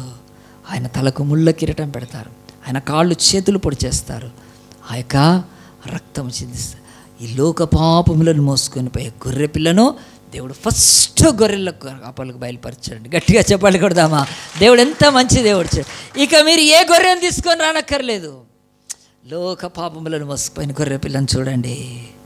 చాలు ప్రభా, మా పాపాలకు పరిహారం, మా పాపాలకు ప్రాయశ్చిత్తం, మాకు సమాధానము అని ఆ గొర్రెల కాపరులందరూ కూడా ఆ యొక్క లోక పాపాన్ని మోసుకొని గొర్రె పిల్లని యేసుక్రీస్తుని ప్రకటించారు. కనుక దేవుడి రెండింటినీ చూపించి మనతో చెప్తున్నాడు, మన బ్రతుకుల్లో యేసుక్రీస్తు దగ్గరని ఎలాగ చేస్తున్నాం. వాళ్ళు పశువుల పాకం చూసి, ఆ యొక్క పొత్తిగుడ్డలతో చుట్టబడ్డ యేసుని చూసి, ఒక పగిలిపోయిన తొట్టిని చూసి, అక్కడున్న ఆ యొక్క గొర్రెలు మేకలు ఏమున్నాయి ఆ రోజు పశువుల పాక అంటే కొద్దో గొప్ప, అక్కడ అది చూసి వాళ్ళు వెళ్ళి సాక్ష్యం చెప్తే ఈరోజు ప్రపంచానికి దేవుడు అంటున్నాడు. వదిలేండి ఆ కాపర్ల గురించి, మీకేం తెలుసు? నేను చేసిన అద్భుతాలన్నీ మీరు బైబిల్లో చేసినవి చూశారు, లేకుంటే వాటిని చదివారు. అలాంటి అద్భుతాలు కొన్ని లైఫ్లో కూడా మీరు అనుభవిస్తూ ఉంటుంటారు. రెండవది యేసు సిలువబడ్డం, ఆయన మరణించడం, ఆయన సమాధి చేయబడ్డం, ఆయన పునరుత్థానుడైన యేసును, ఆ యేసును ఎవరైనా ప్రకటించగలుగుతున్నారా? ఆలోచించండి. కాపర్లు ఉట్టి ఆ యొక్క మ్యాంజర్ని చూసి, ఆ బట్టలు, ఆ యొక్క పొత్తిగుడ్డల్ని చూసే సాక్ష్యం చెప్తే ఏసప్పటికి ఏమీ మాట్లాడలేదు, ఏసప్పటికి ఏమీ చెప్పలేదు కదండి. ఆయన 30 ఏళ్ళు అయినాక ఆ తర్వాత పేతురు, యోహాను, ఆంద్రేతో అలా తిరిగి అవన్నీ చూశారు, కానీ వాళ్ళు ఏం చేయాలి? సో దేవుడు ఈరోజు చర్చను అడుగుతున్నాడు, మీ బ్రతుకులో యేసుక్రీస్తు ద్వారా ఎన్ని పొందారు, ఎన్ని అనుభవించారు, ఆ యేసుని లోకంలో ఏమాత్రం ప్రకటిస్తున్నారండి? ఆలోచించండి. దేవుడు మనకి వదిలేస్తారు. అందరం తల్ల వంచుదాము, ప్రార్థన చేసుకుందాం. దేవుని వైపు చూచి, ప్రభా నీ జన్మలో ప్రభా నాయన పరలోకానికి తెలిస్తే భూమి మీద అయ్యా ఇద్దరు వ్యక్తులకే తెలిసింది. ఒకటి ఒక వర్గము కార్పెంటర్స్, ఇంకొకళ్ళు కాపర్లు. కనుక ప్రభా ఇద్దరు ఎంతగా సహకరించి ఎంతరు ప్రభా నీ జన్మలో ప్రభా నాయన ఒక కీలకమైన పాత్రను నెరవేరుస్తూనే నీలో వారు సంతోషించి గొప్పవాళ్ళు అయ్యారు దేవా. మరి మా బ్రతుకుల్లో మేము నీ కొరకు ఏమాత్రం ప్రకటించగలుగుతున్నాం? కనుక యేసు జన్మలో ఎంత గొప్ప మరి ఆ యొక్క మాట. కనుక బైబిల్ అయితే చెప్తుంది, ఆ యొక్క మరి యేసు ప్రభువుని అంగీకరించి వెళ్ళి చూశారు. కానీ అదే దేశంలో ఉన్న హేరోదు యేసు ప్రభువును చంపాలనుకొని నరమేధం చేస్తూ 2 ఏళ్ల లోపల పిల్లలందరినీ కూడా చంపించాడు కదా. ఎంతోమంది రోజు రిసీవింగ్ నాట్ విత్ ఫెయిత్, వాళ్ళు విశ్వాసం ద్వారా స్వీకరించట్లేదు. విరోధముతో యేసుక్రీస్తును ఏ ఊరిలోకి వెళ్ళినా సువార్తను ప్రకటిస్తే ఈరోజు అటాక్ చేస్తున్నారంటే ఎన్నో దేశాల్లో, మన దేశమే కాదు. అలాగున్నప్పుడు దేవుడు ఎంత ధన్యత మనకు అనుగ్రహించాడు. ఆ ధన్యతను కొనసాగిస్తున్నామా? ఒక్కసారి ప్రశ్న వేసుకుందాం. ప్రభువా, నిన్ను పొత్తిగుడ్డలతో పశువుల పాకలో ప్రభా పగిలిన తొట్టిలో చూచిన వాళ్ళు వెళ్ళి నీ కొరకు ప్రచురం చేశారు ప్రభా. కన్న వాటిని విన్న వాటిని చూచి ప్రకటించారు. మేము ప్రభా ఎన్నో వింటున్నాం, ఎన్నో కంటున్నాం, చూస్తున్నాం, కానీ లోకంలో చెప్పలేకపోతే లోకము నశించిపోద్ది కదా ప్రభా. ప్రభా మా జీవితంలో ఈ యొక్క పొరపాటును లేకపోతే ఇలాంటి ప్రభానైనా నిర్లక్ష్యాన్ని మేము తీసేసుకొని మేము లోకంలో నిన్ను ప్రచురించే బిడ్డలుగా ఉంటే మాకు కలిగిన సంతోషం, మహానందం అనేకులకు కలుగుతుంది ప్రభా అని నీ యొక్క హృదయంలో తీర్మానం చేసుకుంటే ప్రార్థన చేసుకో. దేవా, భూమి మీద జ్ఞానులకు, మేధావులకు, ఇంటలెక్చువల్స్కి ప్రభా, పరాక్రమవంతులకు, వారియర్స్కి ప్రభా, గ్రేట్ లీడర్స్కి, అధికారులకు నువ్వు బయలుపరుచుకోలేదు ప్రభా. గొర్రెలు కాసుకునే వాళ్లకు బయలుపరుచుకున్నావు నిన్ను. భూమి మీద ప్రభా నువ్వు పెరగటానికి ఒక కార్పెంటర్ ఇంటర్ కోరుకున్నావు. నీ తగ్గింపు ఎంత గొప్పది, నీ దీనత్వం ఎంత గొప్పది ప్రభా. కనుక నేను నీ యొక్క బిడ్డగా ప్రభా ఈ లోకంలో నీకు సాక్షిగా బ్రతుకుతానని ఎవరికి వారు ప్రార్థన చేసుకుందాం. ఇలాంటి ఎన్ని క్రిస్మస్లు వచ్చిపోయినా నీ బ్రతుకులో దేవుని వాక్యం నీ హృదయంలోకి వెళ్ళి దానికి విధేయత చూపినాకనే నిజ సంతోషం, ఆనందము, పట్టరాని ఆ యొక్క ఉత్సాహము చివరికి నువ్వు ప్రచురించే స్థితికి వెళ్ళిపోతావు. కనుక మనందరము కూడా యేసును స్వీకరించని, యేసును అంగీకరించని, యేసును తృణీకరిస్తున్న వారి కొరకు ఇంకొంతకాలం ప్రార్థన చేయొచ్చు కదా. అలాగున మన హృదయాలను ప్రభువు సమర్పించుకుందాం, ప్రార్థన చేసుకుందాం. జీవంగల దేవా, పరిశుద్ధుడా, మహోన్నతుడా, నీకే ఘనత, మహిమా, ప్రభావాలు చెల్లిస్తున్నాం ప్రభా. అయ్యా, ఆనాడు ప్రభా నా తండ్రి నాయన భూమి మీద ప్రభా నువ్వు ఏ కుటుంబంలో ఏ ఇంటిలో పుట్టావో మరి యోసేపుకు తప్ప ఇంకెవ్వరికి తెలియకపోయినా ఫస్ట్ గుడ్ టైడింగ్స్ ప్రభా నాయన ఇదిగో ఆ యొక్క ప్రభా శుభవర్తమానము ప్రభా కాపరులకు ఇచ్చావు నాయన. ఎంత పేదవాళ్ళు ప్రభా నాయన, ఎంత అభాగ్యులు ప్రభా, ఎంత ఊరి బయట ఉండేవాళ్ళు ప్రభా, ఎంత నా తండ్రి నాయన బ్రతుకులో నా తండ్రి ఎన్నిసార్లు దేవాలయానికి వెళ్ళినా వారి పాపాలకు క్షమాపణ లేకుండా బ్రతుకుతున్నా వారి జీవితాలను గొర్రె పిల్లగా ప్రభా నేను బయలుపరుచుకున్నప్పుడు వారి యొక్క స్పందన ప్రభా నాయన మేము ఈరోజు నేర్చుకుంటున్నాం. మేము అలాంటి వారిగా ఉండి మా జీవితాల్లో కన్నవాటిని విన్నవాటిని లోకంలో ప్రచురించేవారుగా ఉండాలని, దాన్ని బట్టి లోక రక్షణ విమోచన ఇంకా అది ప్రభా త్వరగా జరుగుతుందని మేము నమ్ముతున్నాం. కానీ మాకందరికీ సహాయం చేయండి. మేము రహస్య క్రైస్తవుల వలె ప్రభా నాయన, సీక్రెట్ క్రిస్టియన్స్ వలె ప్రభా, దొంగ క్రైస్తవుల వలె ప్రభా మేము బతకకూడదు ప్రభా నాయన. మా పేరు చర్చిలో ఏముందో బయట అదే ఉండాలి నాయన, బయట ఏది ఉంటే అదే ఉండాలి. కనుక ఈ ద్వంద్వ పేర్లతో బ్రతుకుతున్న వాళ్ళలాగా మేము ఉండకూడదు ప్రభా నాయన. అయ్యా, చర్చిలో ఒక ఐడెంటిటీ, బయటకు పోయినాక ఇంకో పేరుతో పిలుస్తున్నారు. ఏం పేరు మార్చుకోలేరా ప్రభా? అది ఎంత ఈజీ మా దేశంలో పేరు మార్చుకోవడం. కానీ ప్రభా ద్వంద్వంగా బతుకుతున్నారు కనుక ప్రభా అలాగుండకుండా మేము ఆ షెపర్డ్స్ వల్ల ధైర్యం చేసి ప్రభా అనేకులకు ప్రకటిస్తూనే ప్రభా మేము సంతోషంతో ముందుకు సాగుటకు సహాయం చేయమని, విధబడిన ఈ వాక్యాన్ని నారుకట్టి నీరు పోసి నిరంతరం ఫలింపచేయమని, ఈ యొక్క క్రిస్మస్ మాసం నాయన, ఈ యొక్క యేసయ్యను జన్మించిన ఈ మాసం అని నమ్ముతున్న ఈ నెలలో మేము ఇంకా నీ జన్మ విషయం అనేక వాక్యాలు నేర్చుకుంటూ మా కృప దయచేయమని, అన్ని నామాల కంటే పై నామము నాయన ఆకాశం కింద ప్రభా అయ్యా ప్రభా తండ్రి రక్షణ పొందగలిగిన ఒకే నామం, ఆ నామమైన యేసు నామాన్ని బట్టి చిన్న ప్రార్థన అడిగి వేడుకుంటున్నాము తండ్రి. ఆమేన్.